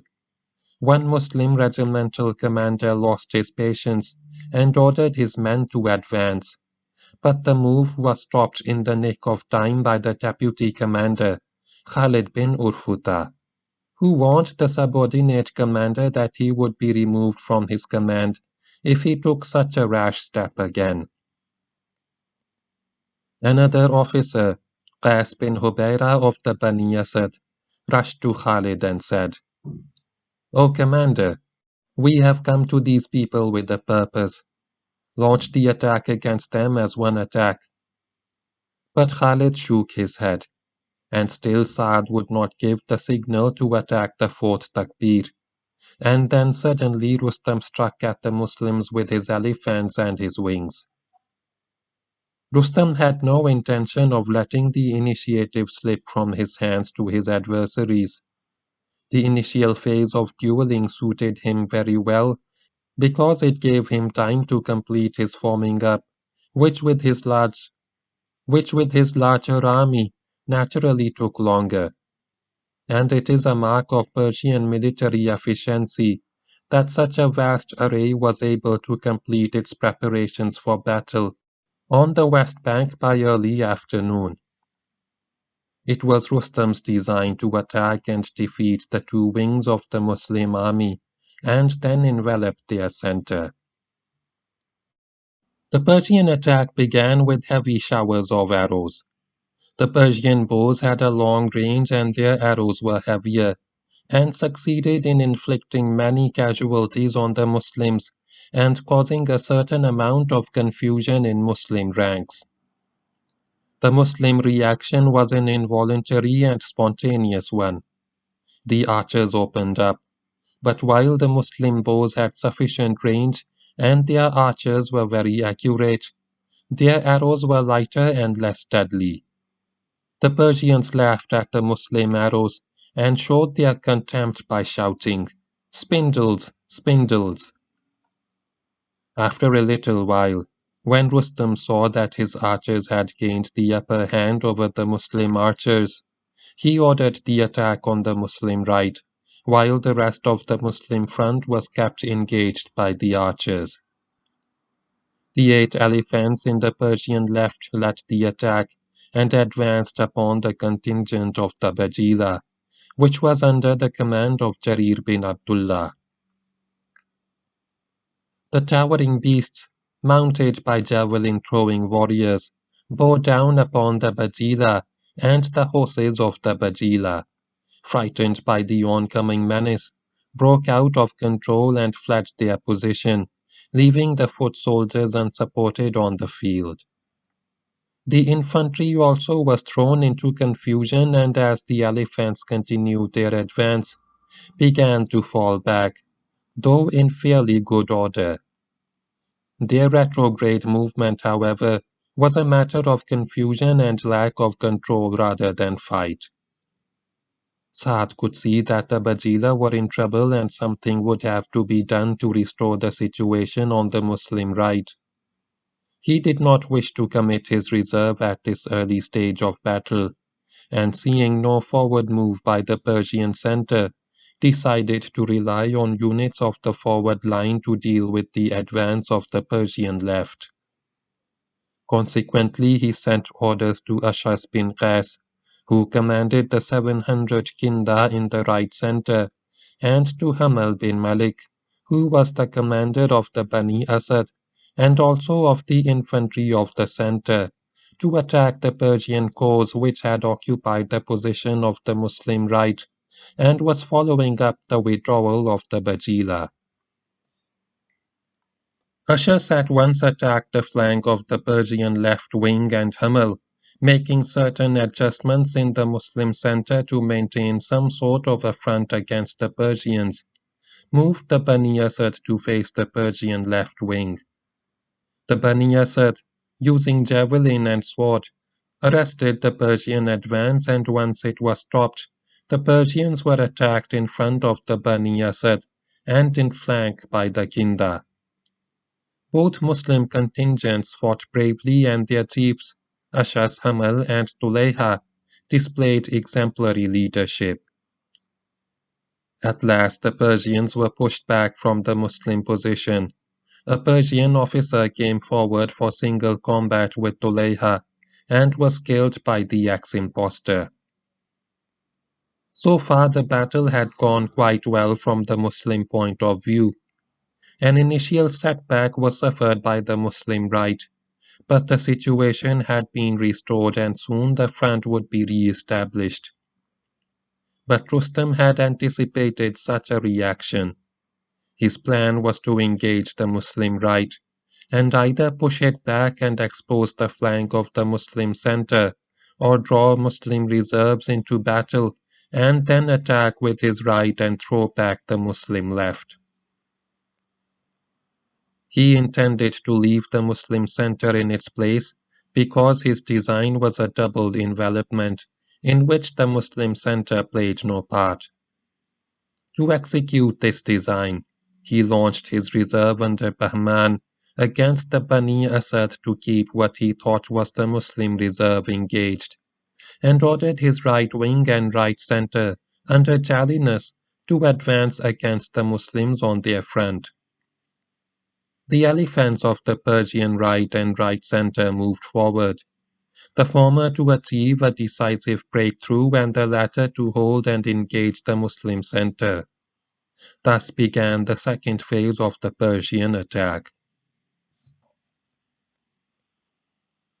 Saad now found his left under heavy pressure. He was not worried about his right because the Bani Asad, led by redoubtable chiefs, could hold their own against any odds. But on the Muslim left he could see the same sort of situation developing as had happened with the Bajila, though not as serious. The Muslim horse of the left and center, severely punished by the Persian archers, became unmanageable and many fell back on the infantry as the elephants, their movement covered by javelins and arrows, bore down upon them. Saad did nothing about his left, leaving the problem to the father of the bull, but sent word to Asim bin Amr, who commanded the Bani Tamim in the left center, to do something about the elephants. Asim led the Bani Tamim forward. He ordered his men to pick off the Persians on the elephants' backs with arrows, to get behind the elephants and then slip in and cut the girths of the howdahs. And this is how the Bani Tamim tackled the elephants, some of the Persian center and some of the Persian right. There was a great deal of confusion on the battlefield, and not one of the elephants engaged by Asim remained with its howdah on its back. Many Persian elephant riders were killed as they fell, and the rest beat a hasty retreat, leading their elephants to the safety of the Persian position behind the front line.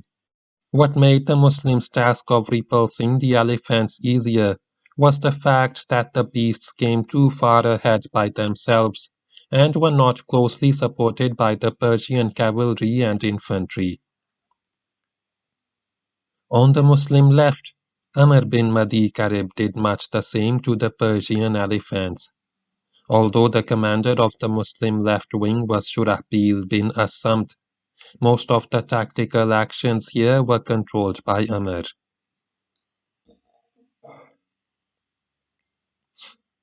He ordered his men to strike at the elephants' trunks, and after some very severe fighting, the Persian right was also pushed back to its original position, and here too the elephants were withdrawn from combat. And it was while this hard fighting was going on that Saad found that his troubles were not confined to the battlefield. The Muslim commander-in-chief lay prostrate on a cot, watching and controlling the battle, and beside him stood his newly acquired wife, Salma, widow of Muthanna. She too was watching the battle. In her mind, Muthanna occupied a glorious image, and having seen the wonders that he had performed in many a battle, she pictured him as an invincible hero in shining armor, mounted on a fiery horse. The contrast with her new husband, with his undignified ailment and his still less dignified position on the cot, was startling.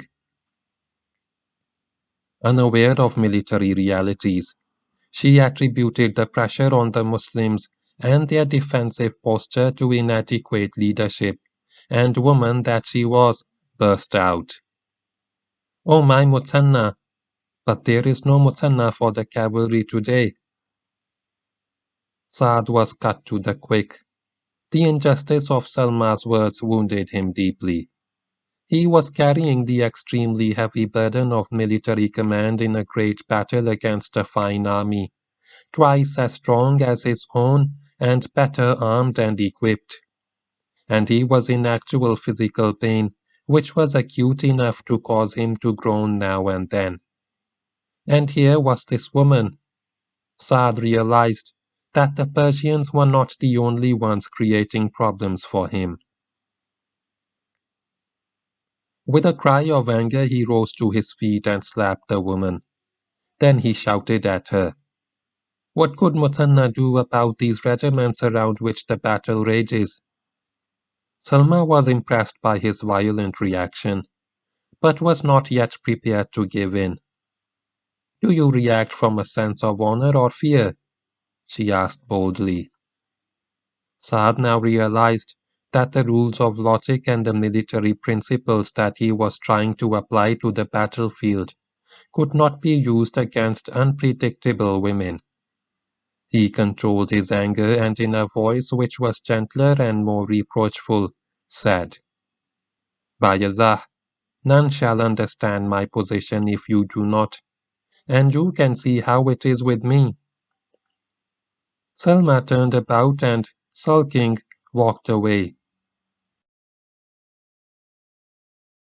It was late in the afternoon when the Persian attacks on the Muslim wings were finally repulsed, and the Muslim ranks found themselves in about the same position as they had adopted for battle in the morning. The situation was still somewhat confused, as was inevitable, but Saad took the immediate decision, and a very sound one it was, to exploit the Persian setback, physically and psychologically, by launching his attack and pressing the Persians back, if possible into the river. Without waiting for the Bani Asad to be repositioned in the center, he gave the fourth takbir, the call for the general attack. The Muslim front at once moved forward. The cavalry advanced at a brisk pace along the entire front, followed by the infantry, and on nearing the Persian front, the cavalry charged. The Persian front was now weaker than at noon because of the failure of the Persian attack, and the severe mauling which they had received from the Muslims, and there were no elephants to strengthen it. But the Persian warrior in his person was no weaker, and could fight without elephants. In fact, he fought bravely and was able to hold his own at most places. After the cavalry attack, the javelin men hurled their javelins, and then the swordsmen closed in for a savage contest in which horse and foot were all mixed up, and the Muslims were guided only by the laid down direction of the attack and the purpose of breaking through the Persian front or pushing it back. The Muslim soldiers were superior as individual fighting men, but the Persians were not wanting in skill and courage, and could rely upon their numbers to hold the Muslim attack. And hold it they did. Shortly before sunset, however, as the fighting increased in intensity, the Muslims were able to punch several holes in the Persian front and press through the gaps thus created. One such gap was in the Persian center, and through this a body of Muslim warriors charged and got very near to Rustam. The Persian commander-in-chief now showed himself to be not only a high commander, but also a champion, and along with his nobles and other officers, entered the fray with drawn sword. He engaged personally in the fighting, as he was to do several times in this battle, and was able to repulse the Muslims from his headquarters, though at the cost of several wounds on his person. The Muslim success in this attack was short-lived. The Persians were able to re-establish their front at sunset, by when the fighting could be expected to end for the day. But the two armies were so heavily engaged that the combat continued for some time, with each side striving to gain an advantage over the other. It was only at the approach of dusk that the fighting ended, and such was the nature of combat on this day that it became known to the Muslims as the Day of Disorder. Both armies returned to their camps, knowing that their ordeal had only just begun. The future held promise of much savage fighting, and much sweat and blood. The heaviest odds on the Day of Disorder had been faced by the Bani Asad, to whom went the honors of the day. They had lost 500 men.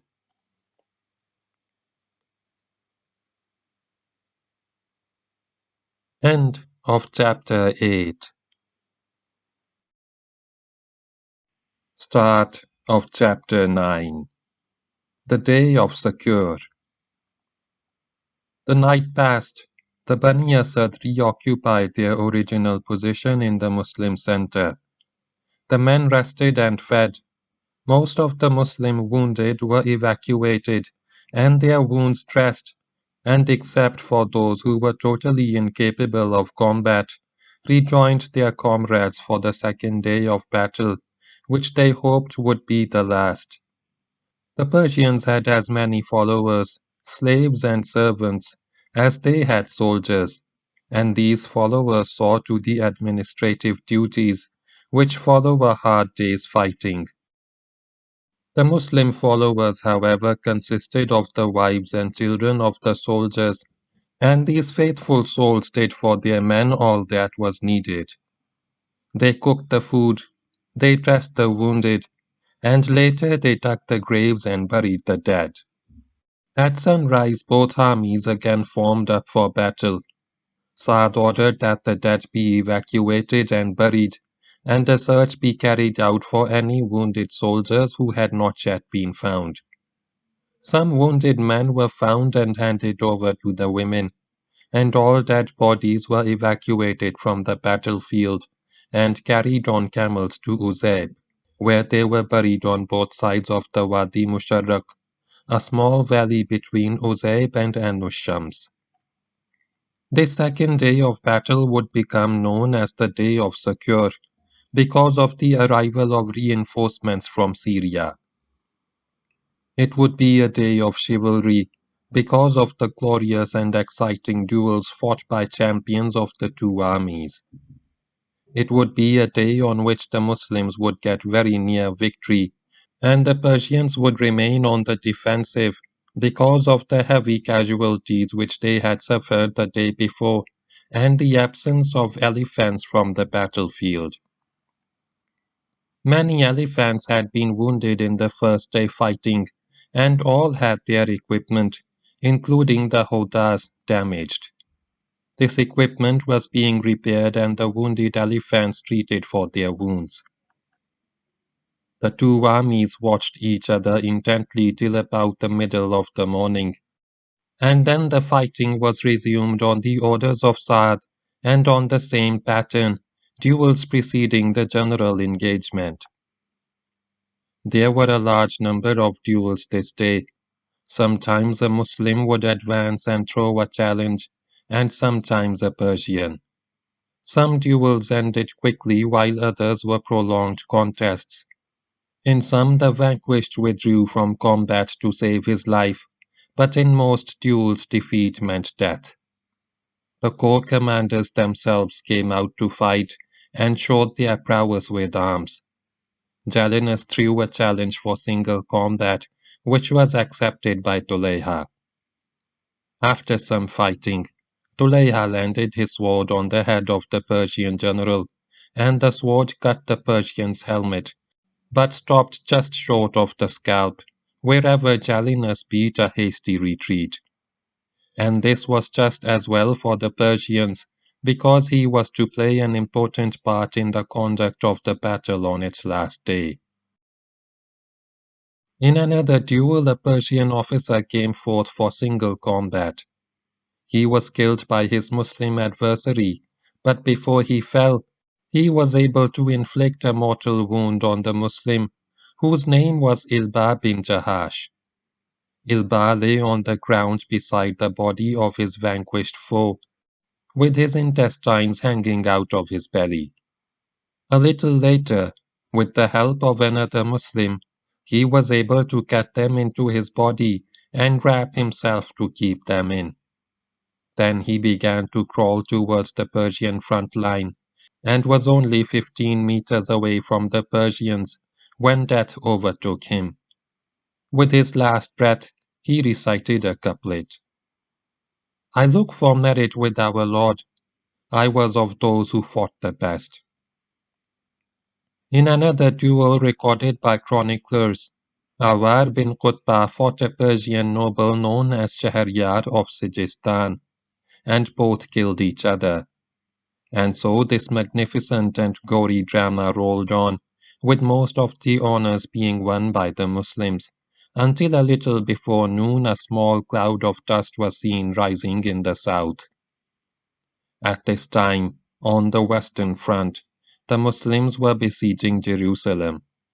After inflicting a crushing defeat on the Romans at Yarmouk, the Muslims had retaken Damascus, and thereafter, on the orders of Caliph Umar, Abu Ubaidah had marched to Jerusalem and invested the holy city. The siege was to last more than 5 months until April 637. But a few weeks before the Battle of Qadisiyyah, while Rustam was on his way to the battlefield, Umar had written to Abu Ubaidah to dispatch whatever force he could spare from his theatre to strengthen Saad against the Persians. In response to the Caliph's orders, Abu Ubaidah sent a force of 1,000 men under the command of a nephew of Saad named Hashim bin Utbah bin Abi Waqas. Hashim traveled along the northern Arabian route via Domatul Jandal, the present Al-Jawf.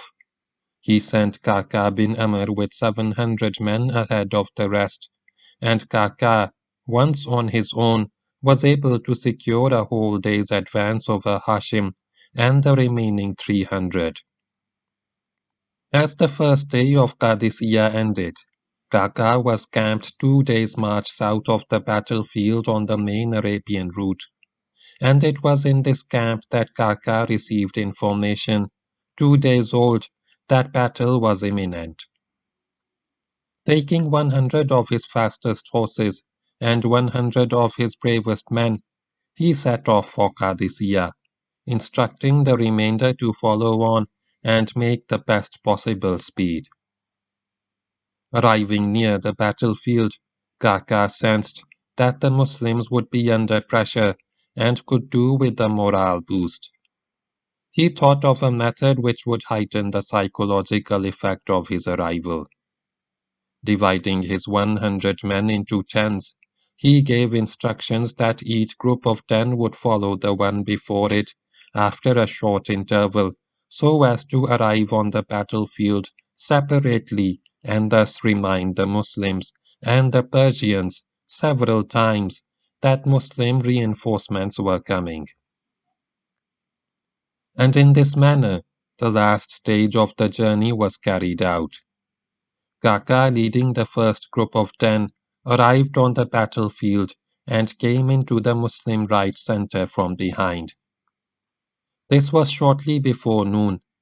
As he arrived, he gave the cry of Allahu Akbar, and this rousing call of Islam was taken up by the Muslims, who were thrilled at the arrival of Kaka, for who did not know of Kaka, the man who was as good as an army? Kaka was a brother of Asim bin Amr, and 2 nobler brothers, 2 more valiant, more dashing, more chivalrous. It would be difficult to find. The 2 had fought together under Khalid bin al-Walid in his campaign in Iraq, and were his most trusted lieutenants. When Khalid marched to Syria, Kaka went with him and was present at every battle fought in the west where he covered himself with glory. He was one of the 2 stalwarts who, along with Khalid, had scaled the walls of Damascus, which led to the storming of the city and its fall to the Muslims. His worth on the battlefield had been predicted by Caliph Abu Bakr, who once said, before Khalid's invasion of Iraq, "No army can be defeated if its ranks possess the likes of this man." And now Kaka had come. Kaka was not the man to waste time when there was good fighting to be done. Disregarding the fatigue of his long ride, he rode forward towards the Persian line and called, "Who will duel?" We do not know why the Persians did not come forth to accept the challenge. Perhaps they remembered the Muslim champion from days gone by.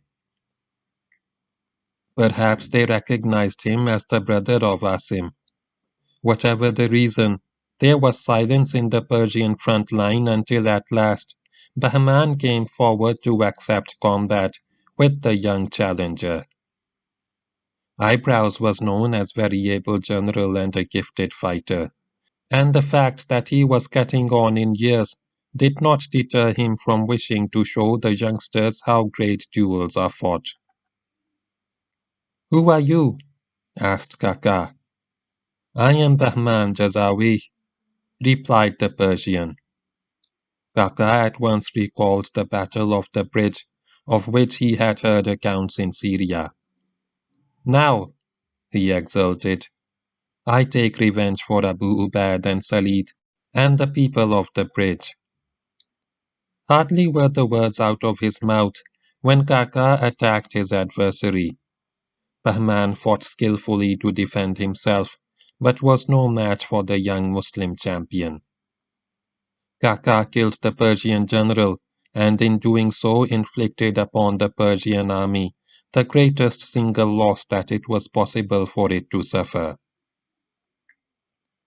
This was a kind of death, however, which Bahman himself, a professional soldier, who was once an officer of Anushirwan the Just, would have liked to die. Again Kaka threw a challenge, and this time the commander of the Persian left center rode forward, accompanied by another officer. Seeing two Persians emerge from the Persian ranks, one of Kaka's men rode up to him, and the two pairs met in single combat. Kaka killed Birzan and the other Muslim killed the other Persian. Now Kaka returned to the Muslim line. "O Muslims," he called, "greet them with the sword. Only the sword do men kill. Do as I do." The duel with Birzan was fought at about noon. As the duel ended, Saad gave the order for the general attack, hoping to achieve on this day the victory which had eluded the Muslims the day before. The Muslim regiments again swept forward, picking their way over the bodies of fallen foes, and clashed with the Persian mass arrayed in front of them. But the Persians stood like a rock in the path of Muslim attack, and although a large number fell in combat, they repulsed every attack. The most difficult nut which the Muslims had to crack, and they were unable to crack it, was the Persian heavy cavalry which stood forward of the Persian army, intimately supported by the heavily armed infantry. Fighting increased in intensity and casualties began to mount on both sides, but the Persians could not be shaken. After an hour or two of this, the Muslims pulled back to their own position, and both sides got a little time to rest. It was during this break that Kaka, with Saad's permission, put into effect an extremely ingenious trick. Collecting a number of camels, he got some men to rip up large wooden structures which were covered with cloth and placed firmly on the camels' backs. The faces of the camels were also covered, and by the use of props of various kinds, the shape of the camels' heads was distorted to make them look like weird monsters. So camouflaged, these camels were ridden through the Muslim lines and directed at the enemy cavalry, which stood nearest to them. The Persian soldier was tough. He was trained to face any manner of attack, any kind of weapon, any race of men, and any breed of horse. But he had never been prepared to stand in the path of a huge, towering monster which looked like nothing on earth. He wilted. Many Persians, more intelligent and more steady than others, reasoned that this was a ruse, really camels dressed to look like unearthly creatures, but the Persian war horse could not reason. It knew humans, it knew camels, horses, and elephants, but it could not be expected to fight a being which could only be described as the thing. There was a short, sharp struggle between horse and rider. Then the Persian horses standing in the path of the oncoming super beasts turned and fled, knocking down Persian infantrymen on way, and nothing but the river Atik could arrest their flight.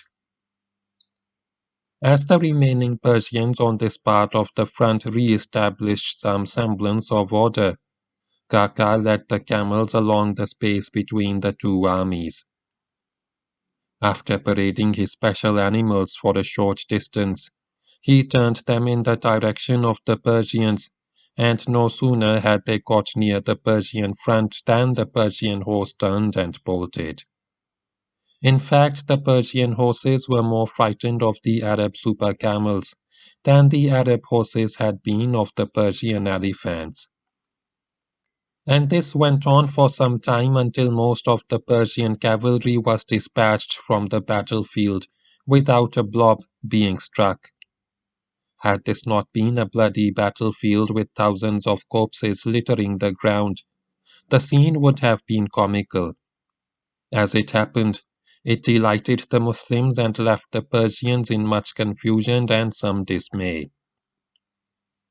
It was now a little before sunset. The time was ripe for another attack. The Persians, abandoned by their cavalry, stunned by the spectacle of the strange beasts, disorganized by the gaps which suddenly appeared in their midst due to the flight of the cavalry, were extremely vulnerable, and a determined attack would have every chance of throwing them off balance and robbing them of all cohesion. With clear judgment, Saad seized the opportunity and ordered a resumption of the attack. The Muslim army again went into action.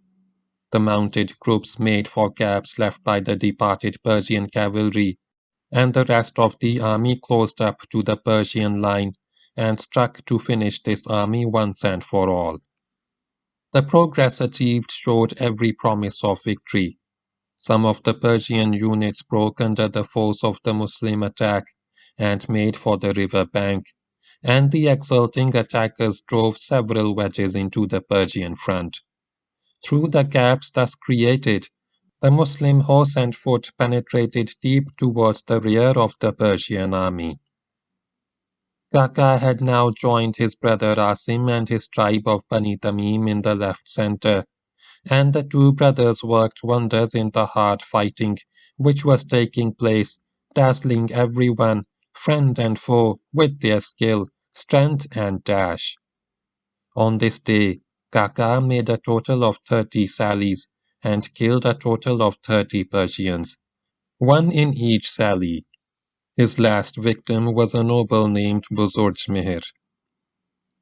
Along with other Muslim units, the Bani Tamim also struck deep into the Persian mass. Kaka led a group of men through the Persian center towards Rustam's headquarters, and as he approached it, the Persian army showed every sign of collapsing. The Muslim victory was clearly in sight, perhaps only an hour away, and since the sun had just set, there was little time to lose.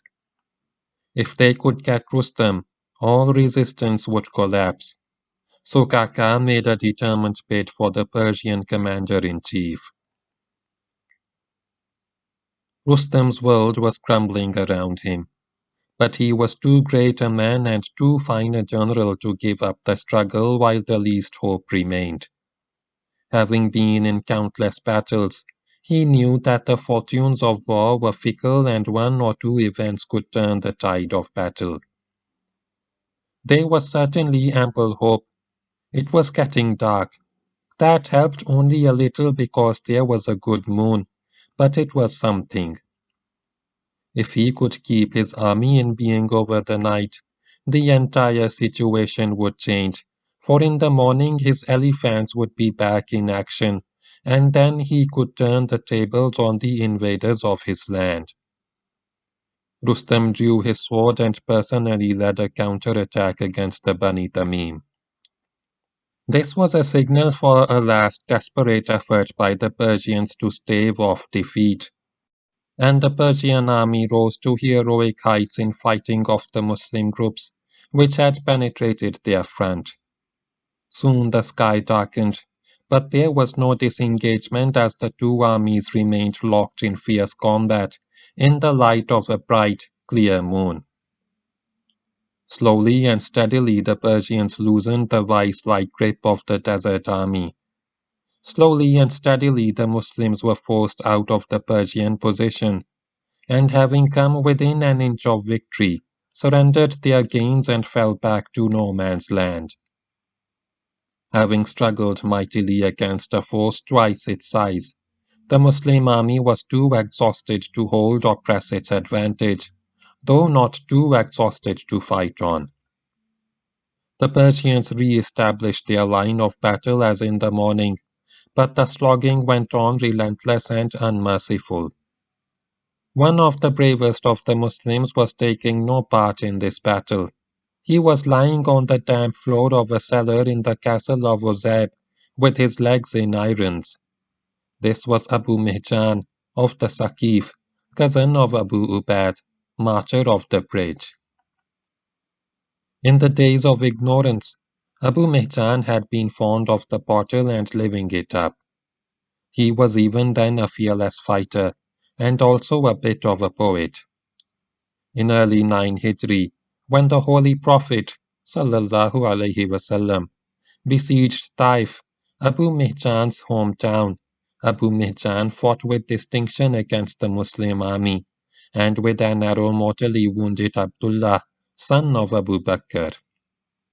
Soon after, however, when the Saqif submitted to the Holy Prophet ﷺ, and accepted Islam, Abu Mihjan too became a Muslim and proved staunch in his new faith, except that he did not totally abjure drink and would now and then give in to the temptation. At the Battle of the Bridge, Abu Ubaid appointed him commander of the cavalry, and he showed a great deal of courage in that battle. He was one of those who attacked and drove back the elephant which crushed Abu Ubaid to death. When Abu Ubaid's army disintegrated after the disaster of the bridge, Abu Mihjan stayed on with Muthanna at Ulais for a while, and then returned to Medina. At Medina, Umar caught him drinking and exiled him to Baiz, an island off the coast of the Yemen. We do not know what his sentence was, but shortly before the Battle of Qadisiyyah, he was released and came on his own to join the army of Sa'd. In camp, however, he drank again, and Sa'd, on discovering his offense, had him whipped and thrown into a cellar in fetters. And there he lay, hearing sounds of battle. Actually, he could walk about the battlements of the castle if he wished to, because his door was not locked, and he yearned to be free and to fight and to satisfy his thirst for glory on the battlefield. He was a born soldier, brave, strong and wild, and he felt very sorry for himself. The sun had set on the day of Soccour when Abu Mihjan decided to try his luck and plead for his freedom. With the irons restricting his movement, he slowly climbed the stairs to the top of the castle and made his way to where Sa'd lay on his cot. There he sought forgiveness, but Sa'd rebuked him severely and ordered him back to his cellar. Heartbroken at his repulse, he made his way to the floor of the castle, and there met Sa'd's wife, Salma. Then it occurred to him that perhaps he could slip out to the battlefield without Sa'd being any the wiser for it. "O Salma, O daughter of the people of Khasfa," he implored, "are you inclined to be kind?" "What is it?" she asked. "Release me and let me borrow the piebald horse. By Allah, I swear that if Allah protects me, I shall return to you and place my feet in the fetters." "No, I shall not do that." With his head, Abu Mihjan turned away and slowly dragged his feet towards his cellar. Then, within hearing of Salma, he put his anguish into extemporized verse. It is sufficient sorrow when you see a cavalier deprived, abandoned, and bound in shackles. When I stand, these irons detain me, trapped, while others are fighting as if I were deaf to the call. I was once a man with wealth and kinsmen, but have now been left entirely alone. By Allah, I pledge a pledge which I shall not break. If I am freed, I shall never visit the tavern again. This was more than Salma could take.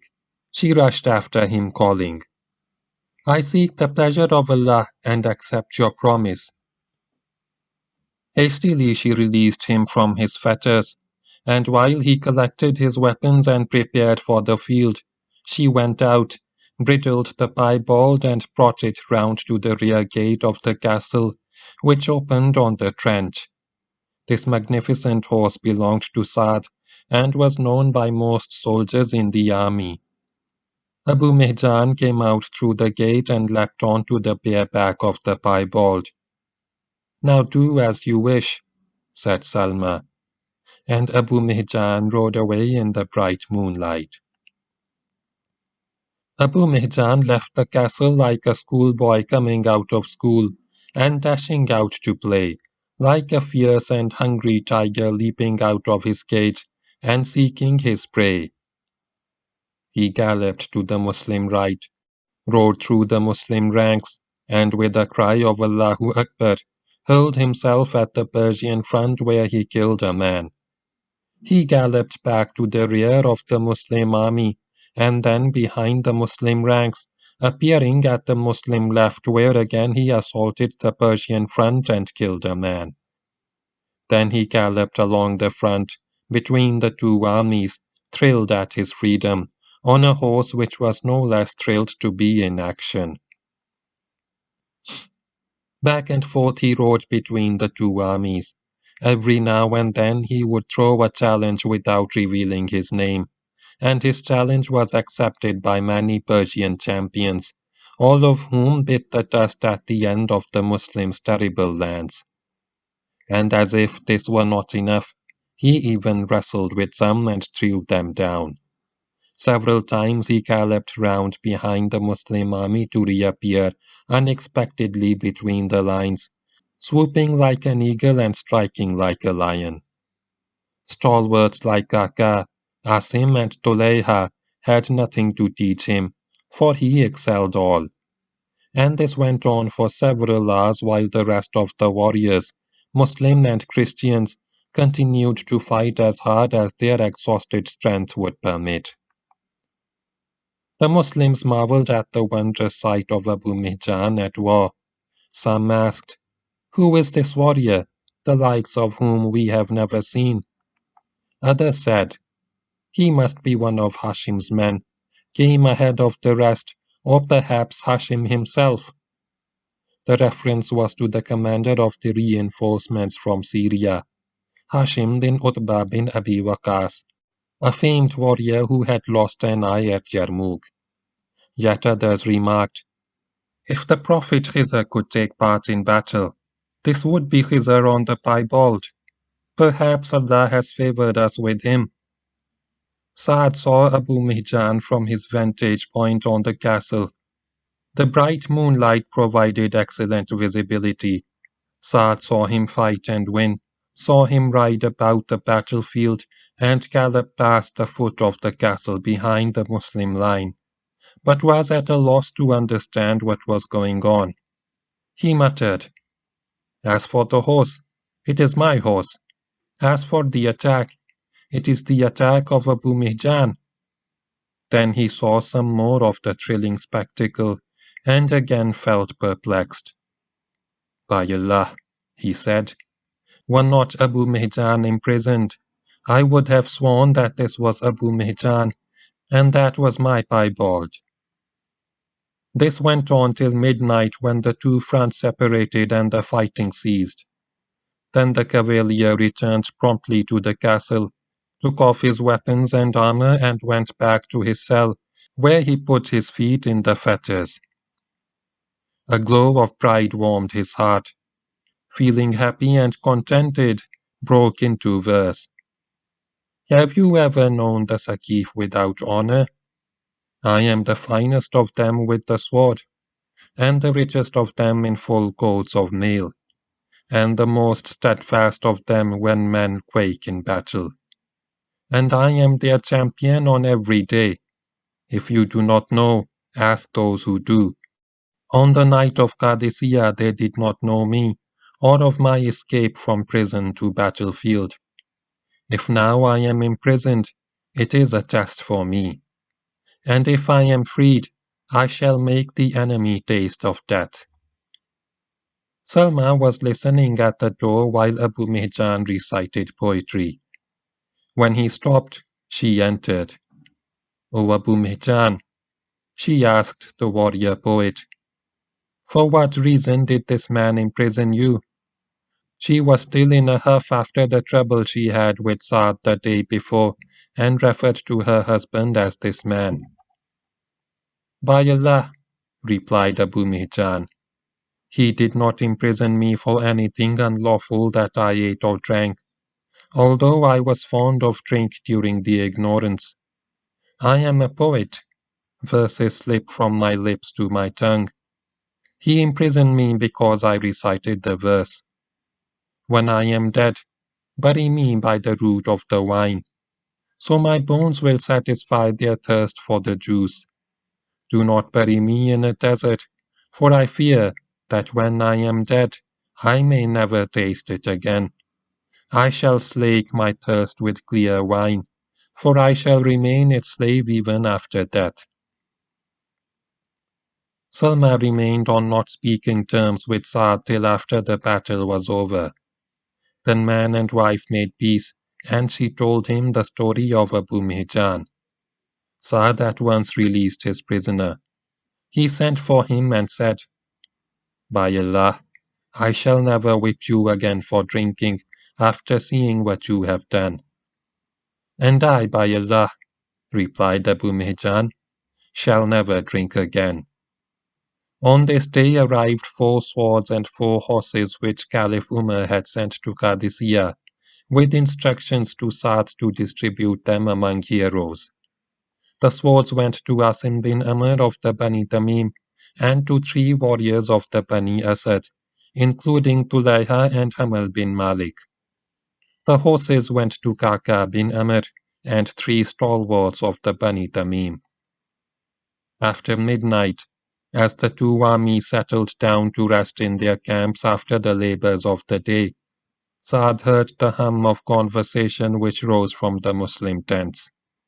He said to an attendant, If our men keep talking, do not disturb me, for then they feel stronger than their enemy.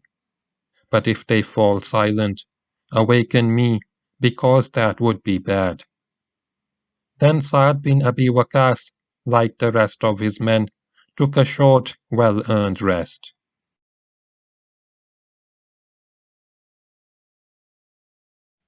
End of chapter 9. Start of chapter 10.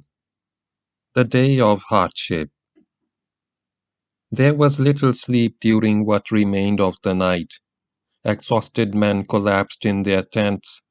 Persians and Muslims were so emotionally charged that to stay awake and talk of the bloody events of the past 2 days seemed the natural thing to do. Many slept, many spent their time of rest in the recitation of prayers. Muslim and Christian, Zoroastrian and pagan prayed to God or to whatever they believed in for victory and an honorable end to the horrors of battle, especially such a battle as this. There was no slackening of courage, and the mood of the 2 armies remained determined and hopeful. The Muslims inspired by religious faith, and the Persians by imperial pride. The losses suffered were accepted as a fair price for the attainment of the objective. The Muslims had so far lost 2,500 men, and the Persians 10,000. There is no record of the wounded, but they were dressed on the Muslim side by the women of the tribes, and on the Persian side by trained surgeons. Others rested, but not Kaka.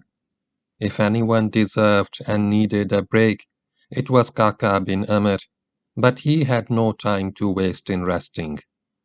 Soon after midnight, when the fighting ceased, he set off on his horse on the Arabian route to receive the remainder of his men, whom he had left behind to follow his picked 100.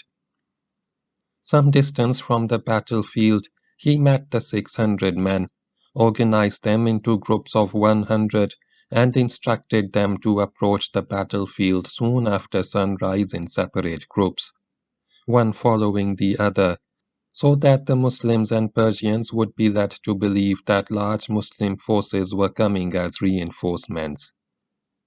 He also left guides to await the arrival of Hashim and to advise him to make his appearance on the battlefield in a similar manner. Having made these various arrangements, Kaka returned to Qadisiyyah, arriving there shortly after sunrise. Rustam was more than relieved at the end of the 2nd day of fighting. He had only just saved the army from annihilation, and having saved it, he had recovered his balance and his army was again in a very strong position. On the 3rd day of battle, he would seize the initiative and once more throw his elephants into action. The great war beasts and their equipment had been made fit for combat again. If the elephants achieved a little more success than before, there was no reason why he should not shatter the army of Islam. It was on a confident note that Rustam gave instructions for the morrow, and it was with grim determination that his brave soldiers prepared to execute his instructions. As night turned to day and the Muslims rose from their morning prayers, everyone moved to battle positions.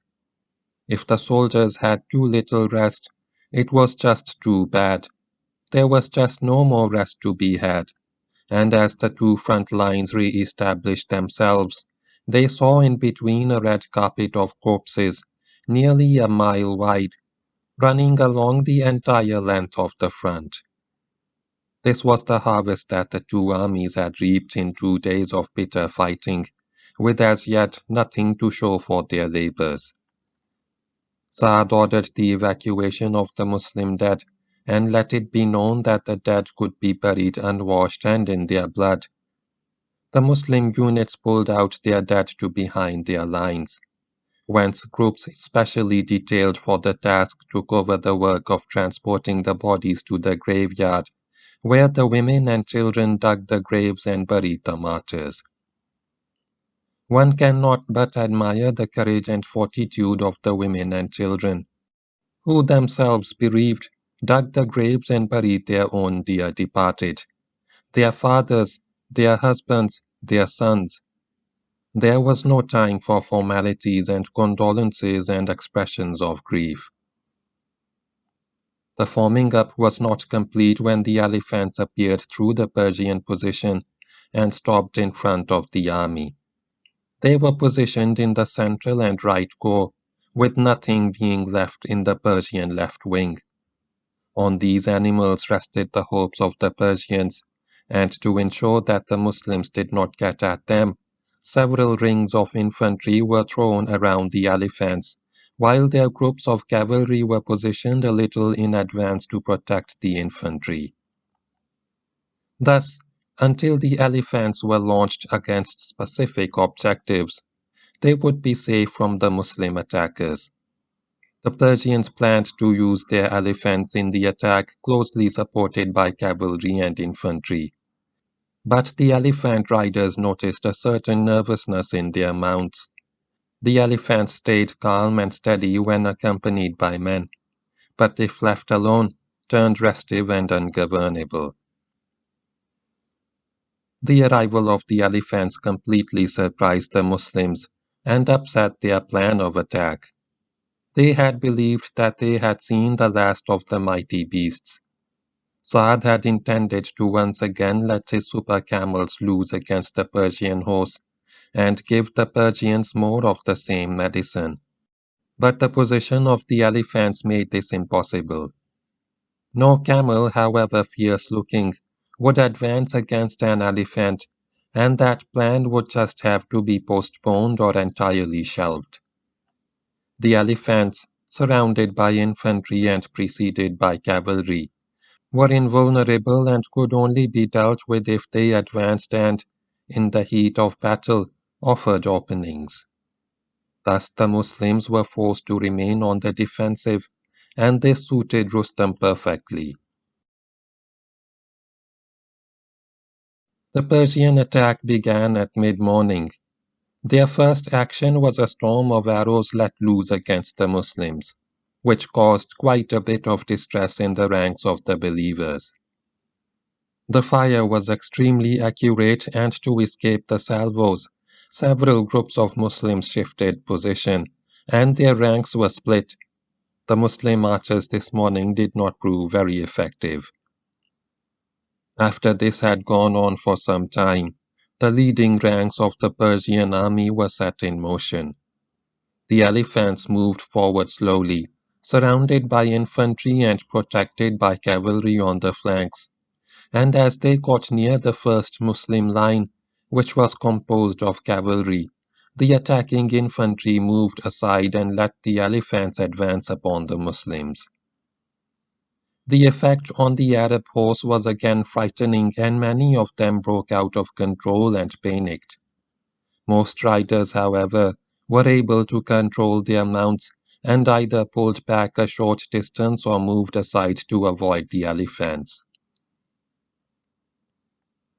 The result was a great deal of confused fighting along the whole front, with the elephants charging the Muslim horse and foot, while their own cavalry and infantry were protecting their flanks.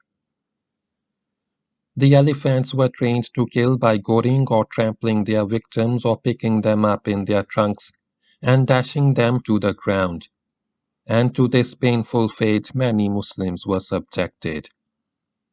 The Persian cavalry and infantry also attacked alongside the elephants and pressed hard against the Muslim army, although their success was not as great as that of the elephants. Fighting against their counterparts, the Muslims were able to inflict considerable damage on the Persian horse and foot, whose losses began to mount sharply. But against the elephants, the Muslims found their countermeasures ineffective. They could not outmaneuver the elephants, could not outflank them, could not approach them from the rear, because of the protection which these animals enjoyed from their own soldiers. All that the Muslims could do was to try and pick off the elephant riders with arrows, but in this they had very limited success because of the pressure of Persian soldiers positioned on the flanks of the elephants. In the face of the elephant advance, the Muslims were slowly pressed back, leaving hundreds of dead and wounded on the battlefield. Several gaps appeared in the Muslim front where warriors had shifted position, or withdrawn or been thrown back by the Persians. The confusion increased and Muslim efforts became disjointed, and it was only the heroic labors of their chiefs and the tenacious courage of the rank and file which kept the Muslim army in battle order. The scales were slowly but surely turning in favor of Persia. Rustam gloated over the success which his troops were gaining. The heavier losses which the Persians suffered were acceptable to him as long as victory was achieved, and victory was clearly in sight. He decided to hasten the process by catching the Muslim commander-in-chief, as the Muslims had tried to get him, and ordered a cavalry detachment to attack through a gap which was apparent in the Muslim center and capture the castle of Uzeb. Whereafter it would either kill Saad or take him alive. This detachment fought its way through what remained of Muslim resistance in the gap, and on arriving at the castle, surrounded it. But the Persians did not get enough time to do any harm to the occupants of the castle. Hardly had they established a ring around the castle when a Muslim cavalry group came to the rescue of their general. Because of their dispersion, the Persians were not in a strong position to fight a proper tactical action, and the Muslim cavalry had no difficulty in driving the Persian horse away and back to the Persian position. After this, no other Persian unit ventured near the castle of Uzeb. Saad felt relieved as the menace of the Persian cavalry was lifted, but there was no relief from the agonizing pressure of the Persian army against the Muslim front, which continued to weaken under the attacks of the Persians, particularly of the elephants.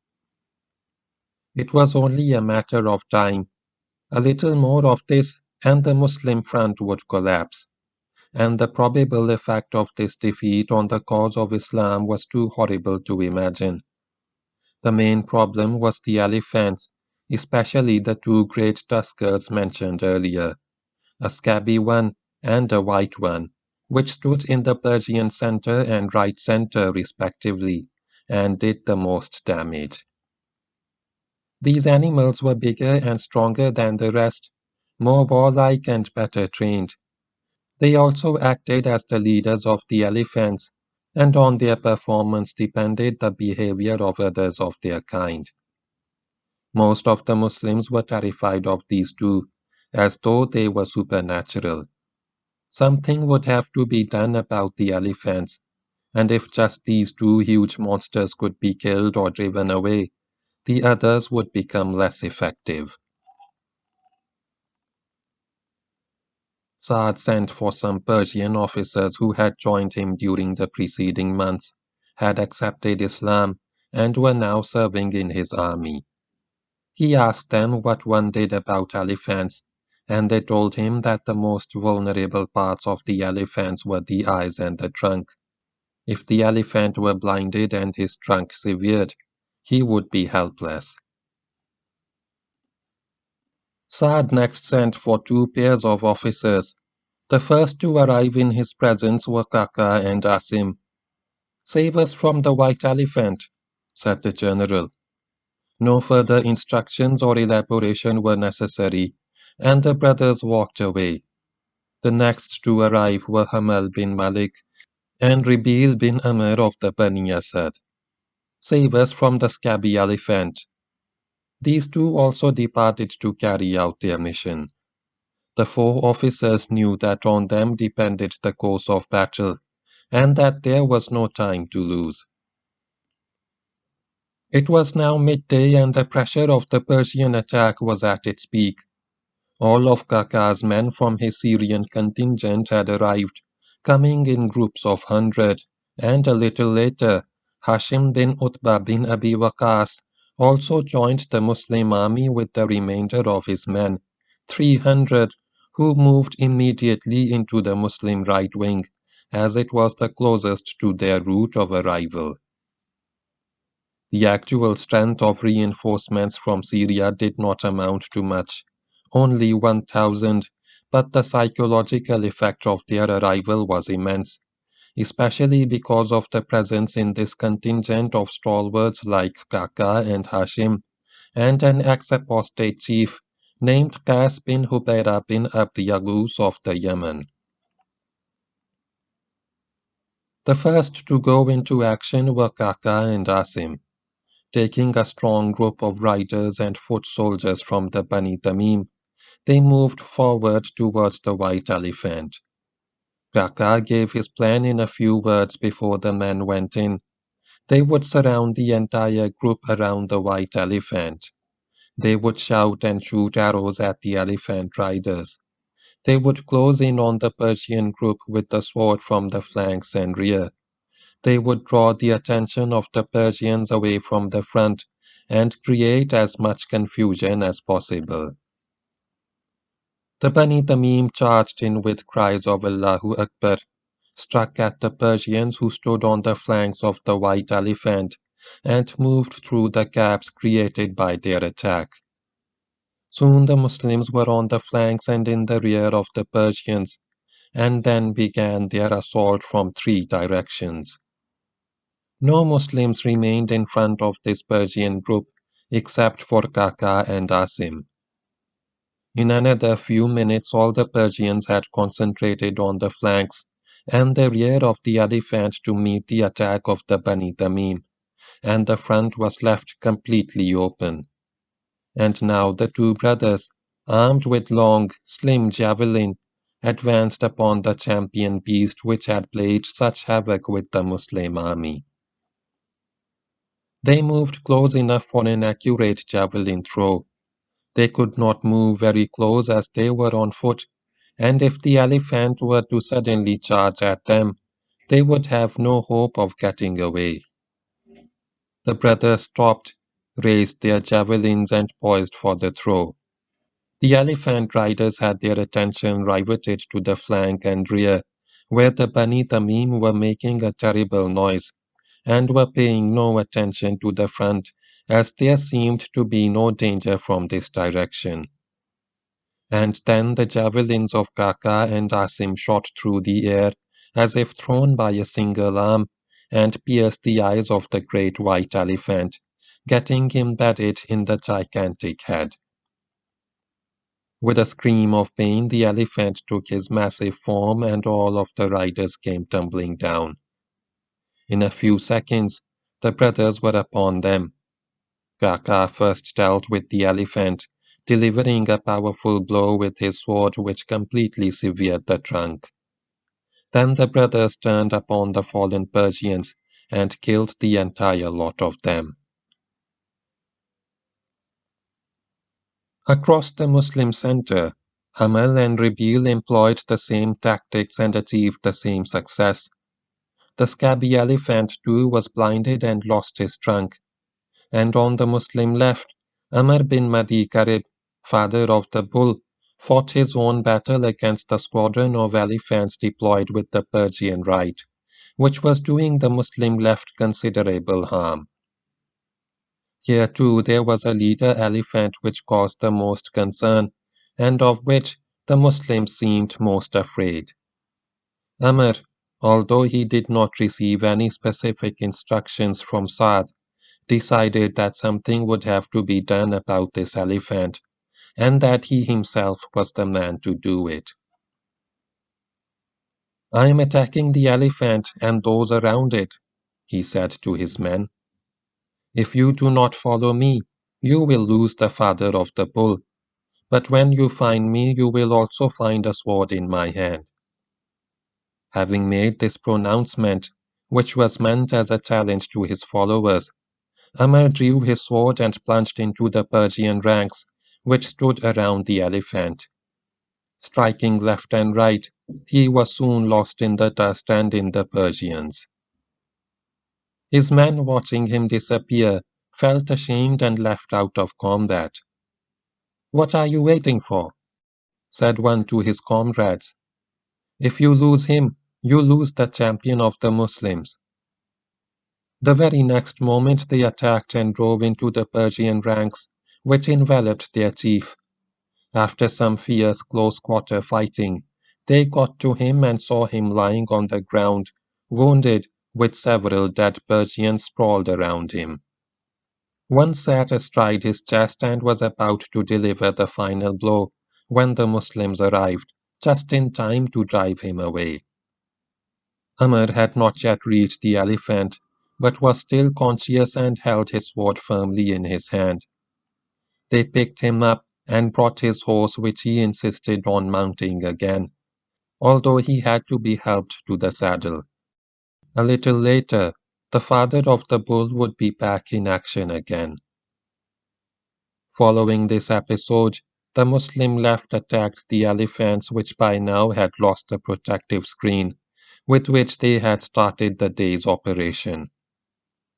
The manner and tactics of the Muslim attack in this sector are not known, but they succeeded in blinding and cutting off the trunks of several elephants, which brought the advance of the Persian right to a halt.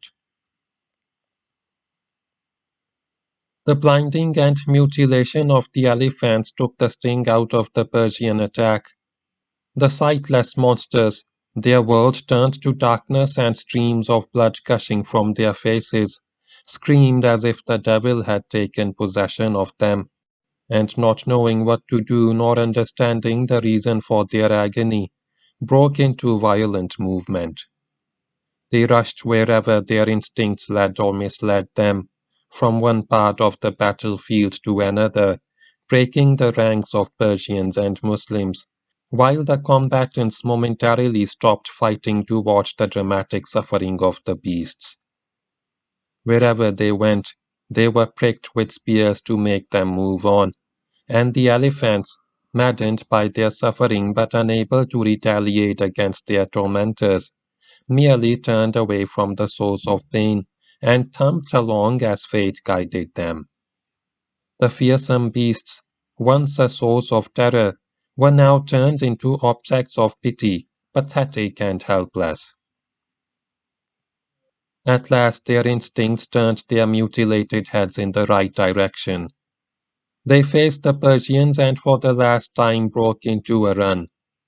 They bulldozed their way through the Persian ranks, leaving wide trails behind them, and made for the river, followed by the other elephants.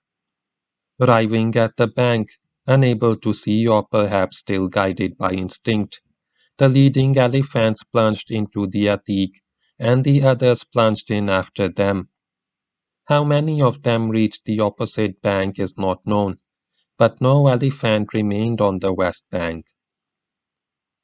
Quite a few Persian soldiers, whose number is not known but was probably not large, joined the retreat of the elephants and jumped into the river, swimming to safety on the east bank. The bulk of the Persian army, however, remained on the battlefield and saw with sorrow the flight of its most powerful weapon of war, which also signified the departure of their best hopes. The pillar on which their hopes of victory rested had collapsed. The effect of a shattering blow differs with the people upon whom it falls. Under its impact, the courage of the weak vanishes and leaves them bereft of will and movement. But the courage of the brave hardens and is purified, and they gain the added stimulus of desperation.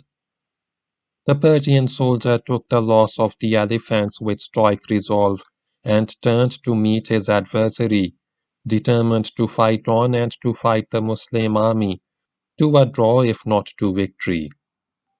The Persian army speedily reformed its ranks and once again presented a solid front to the Muslims, who would soon learn that while the elephants were an aid to Persian victory, their absence did not mean a Persian defeat. Saad saw in the flight of the elephants signs which any good general would see, signs of victory. To exploit his advantage, he ordered the attack and the Muslim front, the center and the wings, moved forward to engage the Persians and push them into the river. The Persians were engaged, but refused to be pushed into the river. The two armies met with a thunderous clash of steel and muscle, and brave men lost count of time as they struggled mightily in combat.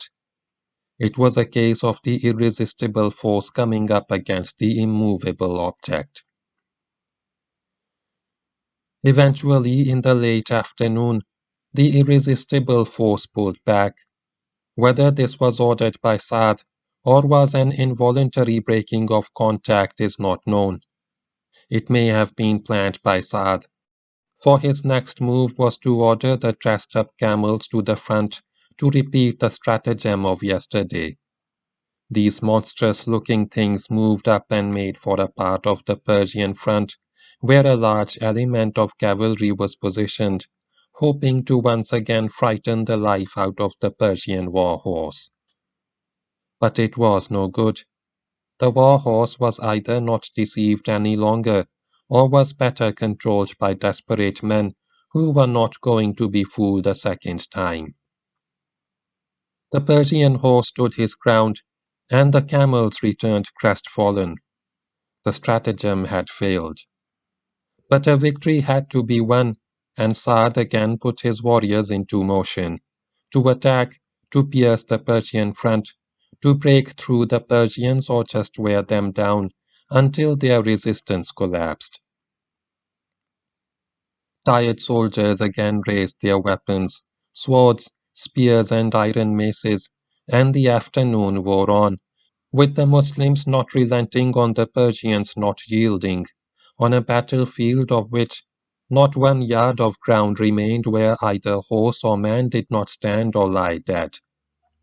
The Muslims felt certain of victory, but the Persians did not feel certain of defeat, and in the madness of combat the day ended.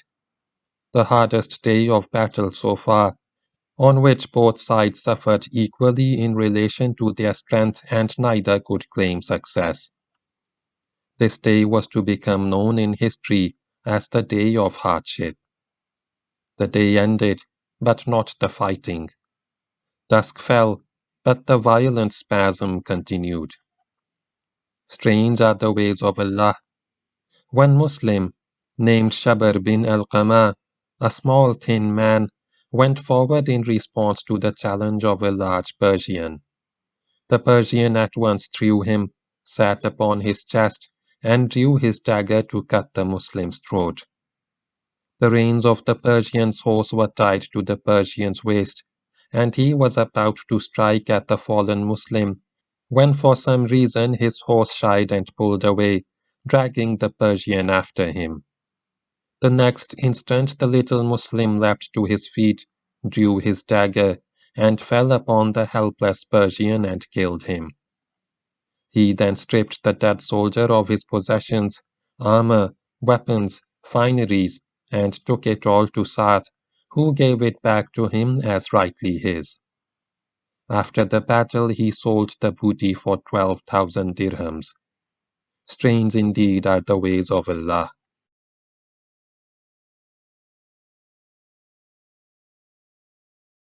End of chapter 10. Start of chapter 11. The Night of Qadisiyyah. There was to be no rest this night. Night came but not darkness, because there was a bright moon.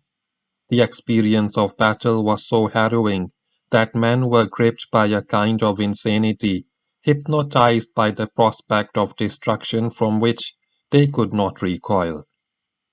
So the fighting continued, with Muslim and Persian giving as well as they took and neither, although approaching total exhaustion, showing any weakening of resolve or flagging of spirit.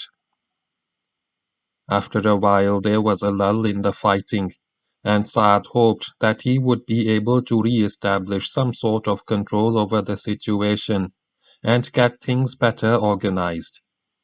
He had no intention of allowing the Persians, or for that matter, his own men any peace this night, and was fully determined to slog away until victory was achieved. In sheer stamina, the hardy Arab of the desert would outlast the more civilized Persian. Saad planned, however, to launch his attack according to a proper design, following a proper program, but this was not to be. The Muslim contingents went into the assault on their own, without waiting for the orders of their commander-in-chief, or even his permission. This was not so much a lull in the fighting as a lowering of frequency, and it had not lasted long before Kaka led the Bani Tamim into a fresh attack.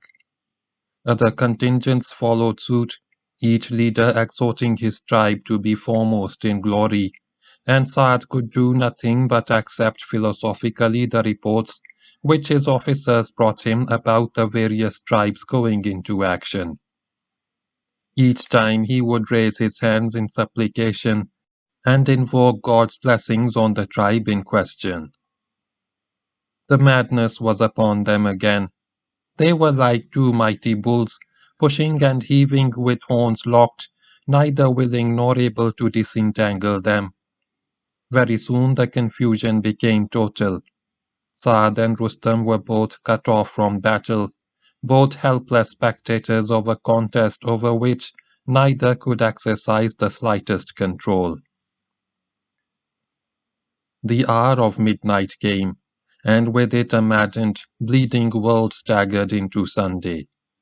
And it was at this time that Saad thought he saw a glimmer of victory when an officer conveyed to him a verse which Kaka had just uttered. We have slaughtered a nation and more, in fours and fives and ones. But the hope was illusory, for no change was evident in the situation, and then even the flow of information ceased and both commanders-in-chief were left equally in the dark, with the control of battle decentralized to the level of the individual soldier, on whom everything now depended. All night, till the morning, the battle raged. Never again would such a night be lived in the Persian campaign. The shouts and screams of the combatants turned the night into a hell of sound. It was like a fantastic blacksmith's shop with steel striking steel, like a mad choral symphony in which no voice could be distinguished. This night was to become known as the Night of Snarls. Through the night the battle raged. In the excitement of combat, men who were hungry and thirsty forgot their hunger and thirst. Men who were tired forgot their fatigue. They were brave men, these Arabs and Persians, men who knew not fear and were now beyond fear. They knew that there could be life only in victory, that there could be no yielding. They gave no quarter, and neither accepted nor received any. They could do anything but cut and slash and stab and thrust. And so they struggled till daybreak on the same battle lines as on the previous morning. At sunrise again the fighting ceased, and the belligerents found that for all their efforts and sufferings, neither side had gained or lost a yard of ground. This time it was not a case of the fighting being stopped. It just died down because the warriors were not able to go on. Without plans, without orders, the Muslims gradually disengaged and stepped back out of bow range about a quarter of a mile, where they stopped, not knowing what to do. The Persian wall seemed impregnable, but they were too dazed, too tired to think. If some hoped that there would be a nice long rest, during which their bloody limbs would be washed and dressed, their women would bring a drink of nice cold water and a meal of nice hot food, they were mistaken. With men like Kaka around, there would be no rest while there was good fighting to be enjoyed. The night of snarls gave way to the night of Qadisiyyah. It meant day, however, because among the Arabs the 24-hour day was called not day, but night, and started at sunset, and the night preceded the day. It was the fourth day of battle, and so far as the soldiers knew, might not be the last. The organization of the two armies had none of the splendor and color of the first day. Their ranks were thinner, their lines dented, and the soldiers did not stand so erect or look so smart.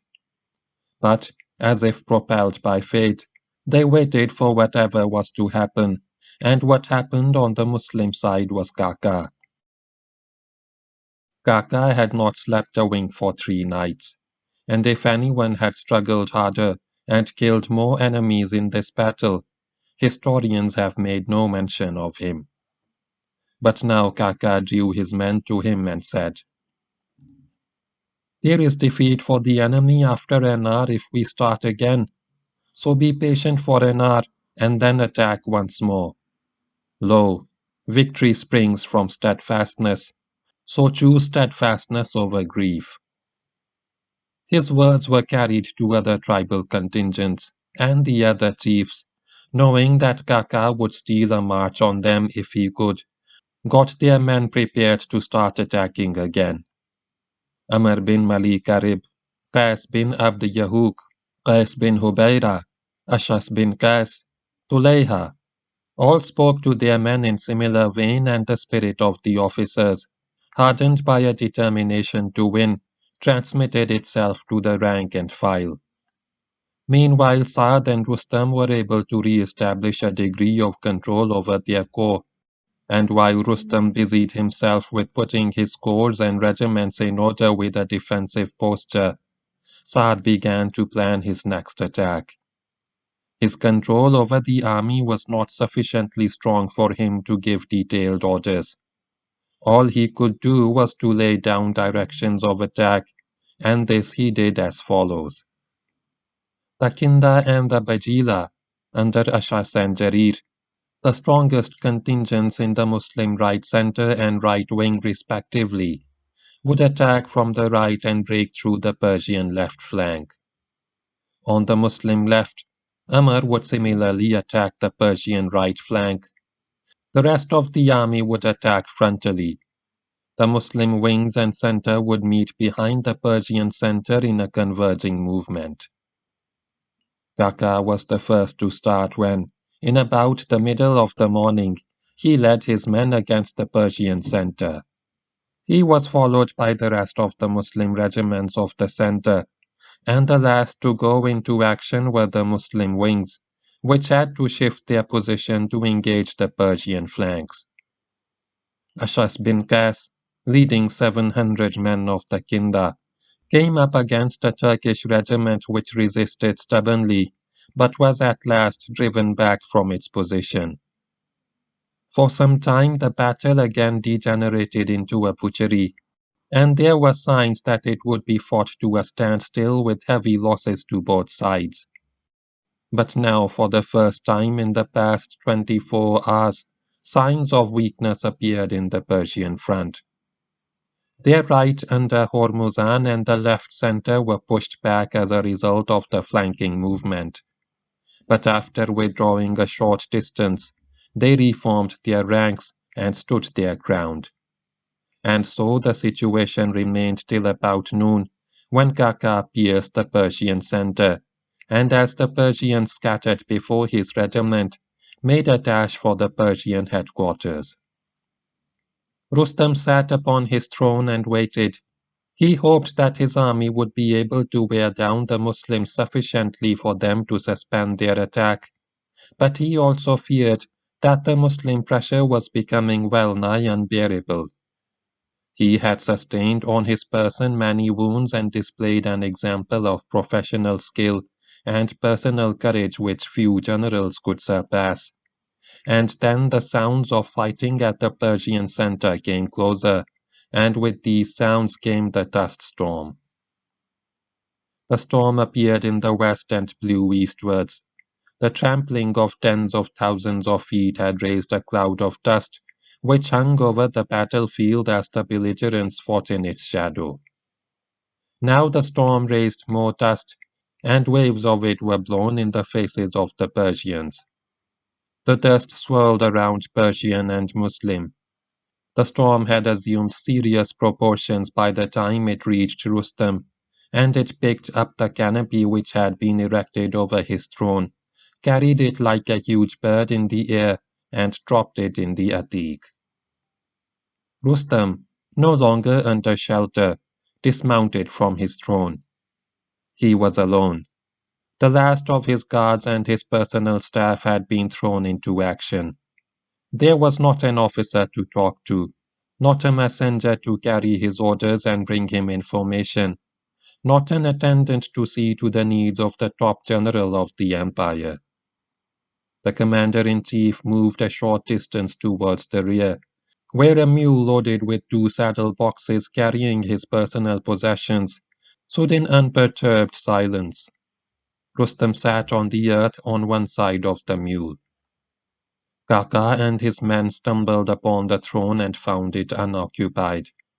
They were at a loss to understand the disappearance of Rustam, but assumed that it would not be possible to find him. One Muslim, however, Hilal bin Ulafa, moved on, looking for nothing in particular, and saw the mule without noticing Rustam. The dust had reduced visibility considerably, and Rustam too was unaware of the approach of any enemy. Hilal got to the mule and struck with his sword at the rope which held the saddle boxes across the top of the mule. The rope was cut, and the boxes fell to the ground, one of them on top of Rustam. It was only now that the Persian general realized his danger, and realized also that the Battle of Qadisiyyah was, for all purposes, over. He got up at once and ran towards the river, while Hilal, hardly believing his luck at finding Rustam, gave chase. Rustam got to the bank and threw himself into the Atik, but the Muslim jumped in after him and brought him out onto the dry bank. Then, drawing his sword, he struck several vicious blows at the forehead and face of his victim, mutilating it almost beyond recognition. Next, he dragged the corpse along the ground and threw it under the feet of the mule. Hilal ascended the throne of the dead general and called to those Muslims who were within earshot. By the Lord of the Kaaba, I have killed Rustam. To me, to me. Thus died the illustrious Rustam, shorn of dignity at the hands of a common soldier. He deserved better. The Persian army remained unaware of the death of commander-in-chief, and being unaware of its tragic loss, went on struggling against the attacking army. The storm passed, taking away the dust and clearing the air as if preparing the stage for the final bloody act in this drama. Yet the Persians held on grimly. Their army was actually very near collapse, but this collapse would come not from weakness or wearing down, but from the high tension which had been generated by the fierce combat, and which would suddenly snap. It was early in the afternoon when the Muslims put in another determined attack. Kaka was already at the Persian headquarters, and the Persian wings had been pressed back. Now the army of Islam attacked as one man, and the fighting reached its climax along the semicircle in which the Persian army had been forced. The mood of the Persian soldier reached its peak as he put up a last heroic resistance, and then the Persian front broke into pieces. The Persian center collapsed, and the men fled in panic towards the river. The chained men, 15,000 at the start of battle, stumbled along to escape the pursuing Arabs, but both were so tired that the pursuers could move no faster than the pursued. These soldiers arrived at the bank of the Atik. Those who were in line with the dam began to cross the river, but not many had passed when the Muslim center arrived to pounce upon their backs. The Persians were trapped between the river and the Muslims, and regarding the former as the lesser of the two evils, plunged into the water. The Muslims pricked with their long spears those of the Persians who were near the bank, and they died of their wounds. The remainder, weighed down by their armor and chains, were drowned in the river. Of the original 15,000 stalwarts who had bravely put on chains, not one survived the battle. Jalinus, the commander of the Persian right center, noticed the absence of orders from Rustam, at once assumed command of the Persian army, and ordered a general withdrawal towards the dam. Picking a strong group of warriors, he himself made for the dam whence he drove away the Muslims who were there and threw a defensive arc around its western end to keep it safe for use. Towards this perimeter, Persian units began to withdraw, and through it they crossed to safety. Troops of several Muslim contingents launched attacks to dislodge Jalinus, but the Persian rear guard held firm and repulsed all attacks. Meanwhile, other Persian units were fleeing in other directions. A large number of Persians, however, were unable or unwilling to retreat. Many had reached a stage of exhaustion where neither the body nor the spirit cared what happened, and the closing stages of this battle saw scenes at once tragic and heroic. More than 30 proud regiments of the imperial army refused to flee and preferred death to life. They were cut down to a man. One regiment actually dug its standard firmly in the ground so that there could be no question of removing it, and the men, having given up the struggle, sat around it, swearing that they would die by their standard. They did. The Muslims, seeing that victory was theirs, now brought up their last reserve of strength and put in a last ferocious attack with sword and dagger. At length the vanquished who remained on the battlefield gave up even the pretense of resistance. There was nothing left in them, not even a desire to live. Often a Muslim would beckon to a Persian to come to him, and the Persian would come and stand still to be killed. And sometimes a Muslim would stretch his hand, take the Persian's weapon, and kill him with his own weapon. In the savagery of this battle, the quality of mercy was the first casualty. The human body and the human spirit possess reserves of strength and courage which are seldom taxed to their full capacity. But there are moments when these reserves are exploited. In flight, or in the defense of pride or honor, or in the pursuit of a fleeing foe. Soldiers exhausted from long days of fighting and believing that they can go on no longer, often go on fighting and are surprised at their own ability to bear pain and hardship. And now these resources of strength and courage were once again tapped. Saad was a very hard taskmaster and possessed a sternness of character which would later get him into trouble with the Caliph. He was also a good judge of how far men could be driven. He sent immediate orders for Zuhra to move after the withdrawing Persians and pursue them on the road to Najaf. Zuhra, who had commanded the Muslim right center in battle, picked 300 of his toughest horsemen and made for the dam. There were not many more left with him in fit condition for a fast-moving operation. Meanwhile, Jalinus had done a commendable job under extremely adverse conditions, getting the remnants of the Persians across the dam to safety, and all this time Hormuzan had stood at the bridge over the main road to Najaf, supervising similar operations. Not too many Persians came to the dam, but those who did safely got across.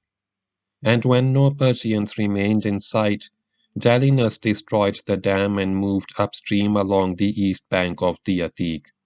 Arriving at the bridge, he took charge of operations from Hormuzan. Zohra got to the dam and found it destroyed. There was no trace of any organized Persian force across the river. Intending to give Jalinus no time to reorganize his army for another battle, Zohra jumped his horse into the river and, followed by his 300 riders, swam across to the east bank. Then he rode along the bank and caught up with Jalinus at the bridge. Here a short action was fought in which Jalinus repulsed the Muslim attack. The bulk of the Persian survivors had already gone up towards Najaf, and Jalinus kept with him a body of cavalry, whose strength is not known, to deter and delay pursuit by the Muslims. After a short while, Jalinus broke contact and retreated northwards at a fast pace, leaving the bridge intact. Zohra followed, determined not to let his quarry out of sight. And so pursuer and pursued moved towards Najaf, both suffering from exhaustion and yet wary of the tricks that the other might play. The Persian horse went past Kharara while the foot soldiers either dispersed or were cut down by Zohra. About halfway between Kharara and Sailahun, Jalinus turned at bay. There was still plenty of fight left in him, and he could think of no better way of discouraging a Muslim pursuit than by killing the commander of the pursuit column. And there was no more chivalrous way of killing the Muslim commander than by doing it himself. Further retreat like a hunted animal was foreign to his gallant nature, and he decided that now was the moment to end the action, once and for all, either in death or in glory. Throwing his cavalry hastily into battle position, Jalinus rode forward and threw a challenge for single combat with the Muslim commander. From the Muslim front, Zohra emerged. Two very tired generals fought a duel, and the noble Jalinus met his death at the hands of an equally noble opponent. As Jalinus fell, the Persians turned and fled, closely followed by the Muslims. The pursuit continued up to Najaf, and all the way large numbers of stragglers were killed by Zohra's riders. Najaf was reached after sunset, and a little later, as night fell, Zohra turned about and led his column back, marching all night and arriving at Qadisiyyah shortly before dawn. Soon after the departure of Zohra in pursuit of Jalinus, Saad had sent two other columns to pursue scattered parties of Persians. One, under Shurahbil bin As-Samt, was sent north, and the other, under Kaka, was sent south. The two columns moved out on horseback. Many stragglers were overtaken in the villages through which these columns passed, and all were at once dispatched. The columns were back in camp by nightfall. A strange calm descended upon the battlefield. Where there had been a storm of noise and a hurricane of movement for 4 action-packed days, there was now silence and stillness. The declining sun looked down upon a scene of desolation and carnage which few battles have produced in history. What had appeared an endless nightmare to the soldiers had at last ended, leaving nightmarish evidence of its passing. All over the plain the dead lay where they had fallen, alone and in heaps, their sightless eyes staring at the infinity of death. Bodies of Muslims, Zoroastrians, pagans, lay entangled in a last terrible embrace from which none could separate. No longer Arab and Persian, but just broken, twisted, mutilated bodies, lying in grotesque shapes and postures. In that they bore witness that they had been brave men, and had laid down their lives for a cause which for them was more important than life. And their broken swords and lances paid eloquent tribute to their valor. The only sound which disturbed the stillness was the groans of the wounded. Then suddenly other, less warlike sounds were heard on the battlefield, sounds of women and children who rushed up from the Muslim camps. They came with waterskins and rough bandages to slake the thirst and alleviate the pain of the Muslim wounded. They also put an end to the sufferings of the Persian wounded, though in less merciful ways. A total of 6,000 Muslims died in battle, and few were those who did not carry wounds on their persons. All the martyrs were buried in the valley of Musharraq, in crude graves hastily prepared for them. The number of Persian casualties is not accurately recorded. We are told that the 15,000 chained men were all killed, and on just the last day, 10,000 Persians lost their lives, excluding the chained men. Since 10,000 are believed to have died during the first 2 days of fighting, a fair estimate would place the Persian casualties at not less than 40,000. That is 2/3 of the entire army. Many of the top generals had fallen with honor on the battlefield. Rustam, Bahman, Birzan, Jalinus, as also others less well known. Some able ones survived to fight another day. Hormuzan, Qarin, Khusro Shanum. When Saad heard that Rustam had been killed by Hilal bin Ulafa, he sent for the man and questioned him about the Persian commander-in-chief. Hilal told him that he had left the general's body under the feet of the mule, not far from the place where Rustam's throne had stood. On Saad's orders, Hilal went and brought the body of Rustam, on which were found 100 wounds from sword and spear. All the possessions of the slain general were awarded to Hilal, who sold them for 70,000 dirhams. Just the cap of Rustam, as a general of the highest rank in the empire, was worth 100,000 dirhams. The booty taken at Qadisiyyah was vast. Khalid bin Urfuta, Saad's deputy commander in battle, was placed in charge of the spoils, and everything was properly collected and accounted for. After detaching 1/5 of the spoils for Medina as the share of the state, the remainder was distributed among the soldiers. Infantrymen received 7,000 dirhams each, and cavalrymen 14,000. The Dirafshe-Kavian, the fabulous standard of the Sassanese, made of tiger skin and covered with pearls and sapphires and other gems, was taken by and consequently awarded to Zarar bin al-Khattab, and was sold by him for 30,000 dirhams. Actually, its worth, according to one estimate, was 1,200,000, and according to another, 2,200,000.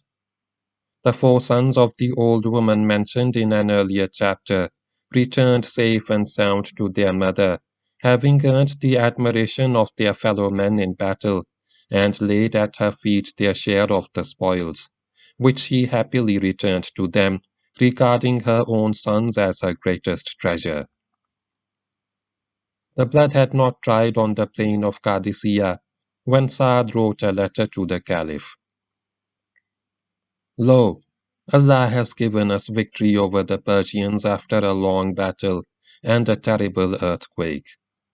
The Muslims met numbers such as chroniclers have not heard of, but their numbers proved of no use to them, and Allah gave their possessions to the Muslims. And the Muslims pursued them over rivers and across strongholds and along narrow paths. He also gave an account of the casualties and mentioned some of the better known of the dead. He then sent for Sa'd bin Umayla of the Bani Fazara, a clan of the tribe of Ghatfan living north of Medina, and instructed him to proceed with all speed to Medina, deliver the letter to the Caliph, and tell him all that he knew about the battle. The battle having just ended, others could just fall to the ground where they stood and rest and sleep as long as they wished, but not Sa'd bin Umayla. There was no time for him to rest. He would have to set off straight away on the desert road to Medina, bearing tidings of victory. The courier accepted the commander's letter, saddled a fast camel, hastily collected provisions for the journey, and took the first step in a journey of 1,000 miles. The journey to Medina would normally take 3 to 4 weeks, depending upon the purpose of the journey and the endurance of the traveler. It is not known how long the courier took to cover the distance, but at last he arrived in sight of the Muslim capital. Exhausted from his long journey along the sandy road across some of the most desolate desert country in the world, for he had not spared himself, he found the sight of the Prophet's city refreshing. He urged his tired camel on, anxious to complete his mission. When about 2 miles from Medina, the courier came upon a man sitting by the roadside who stood up at the approach of the camel rider. He was a very tall and broad-shouldered man with a powerful physique and a strong, intelligent face. Yet he wore a long, coarse shirt of the cheapest material, patched in several places. There was something contradictory about the man. He was dressed like a beggar, but there was nothing beggar-like about him. The rider did not know that this man had for the past several weeks walked every morning to this spot, watched the road to Iraq expectantly, and then returned to Medina at noon. "From where do you come?" asked the tall man. "From Iraq," replied Sa'd bin Umayla. The face of the tall man lit up. "O slave of Allah," he said, "tell me all." "Allah has given the Muslims victory, and the Persians are defeated." The tall man was beside himself with joy. "Glory be to Allah," he exclaimed, and repeated the words several times. And since the camel rider had not stopped his mount, being eager to get to Medina and see the Caliph, rather than waste time talking to a man who probably had nothing better to do, the tall man fell in beside him and kept pace with the courier at a steady jog. The rest of the journey passed quickly, with the rider giving an account of the Battle of Qadisiyyah and the tall man throwing in questions to keep him going. Sa'd bin Umayla noticed that the man was about 50 and that the hair was thinning on his large head. Yet he ran as if a 2-mile run was something he would do every day for the fun of it. There was something definitely unusual about the man. The physique of a powerful warrior, the personality of a forceful leader, and the clothes of a wretched beggar. The two went on. They entered Medina. At once a crowd gathered around them. No one knew Sa'd bin Umayla, but they all seemed to know the tall man. They hailed him. "Peace be upon you. "O Commander of the Faithful," and again, "Peace be upon you, O Commander of the Faithful." At last the courier knew who his companion was. He turned in amazement to the tall man.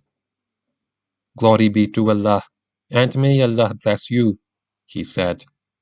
"Why did you not tell me that you were Commander of the Faithful?" "My brother," replied Caliph Umar, "you are not to blame."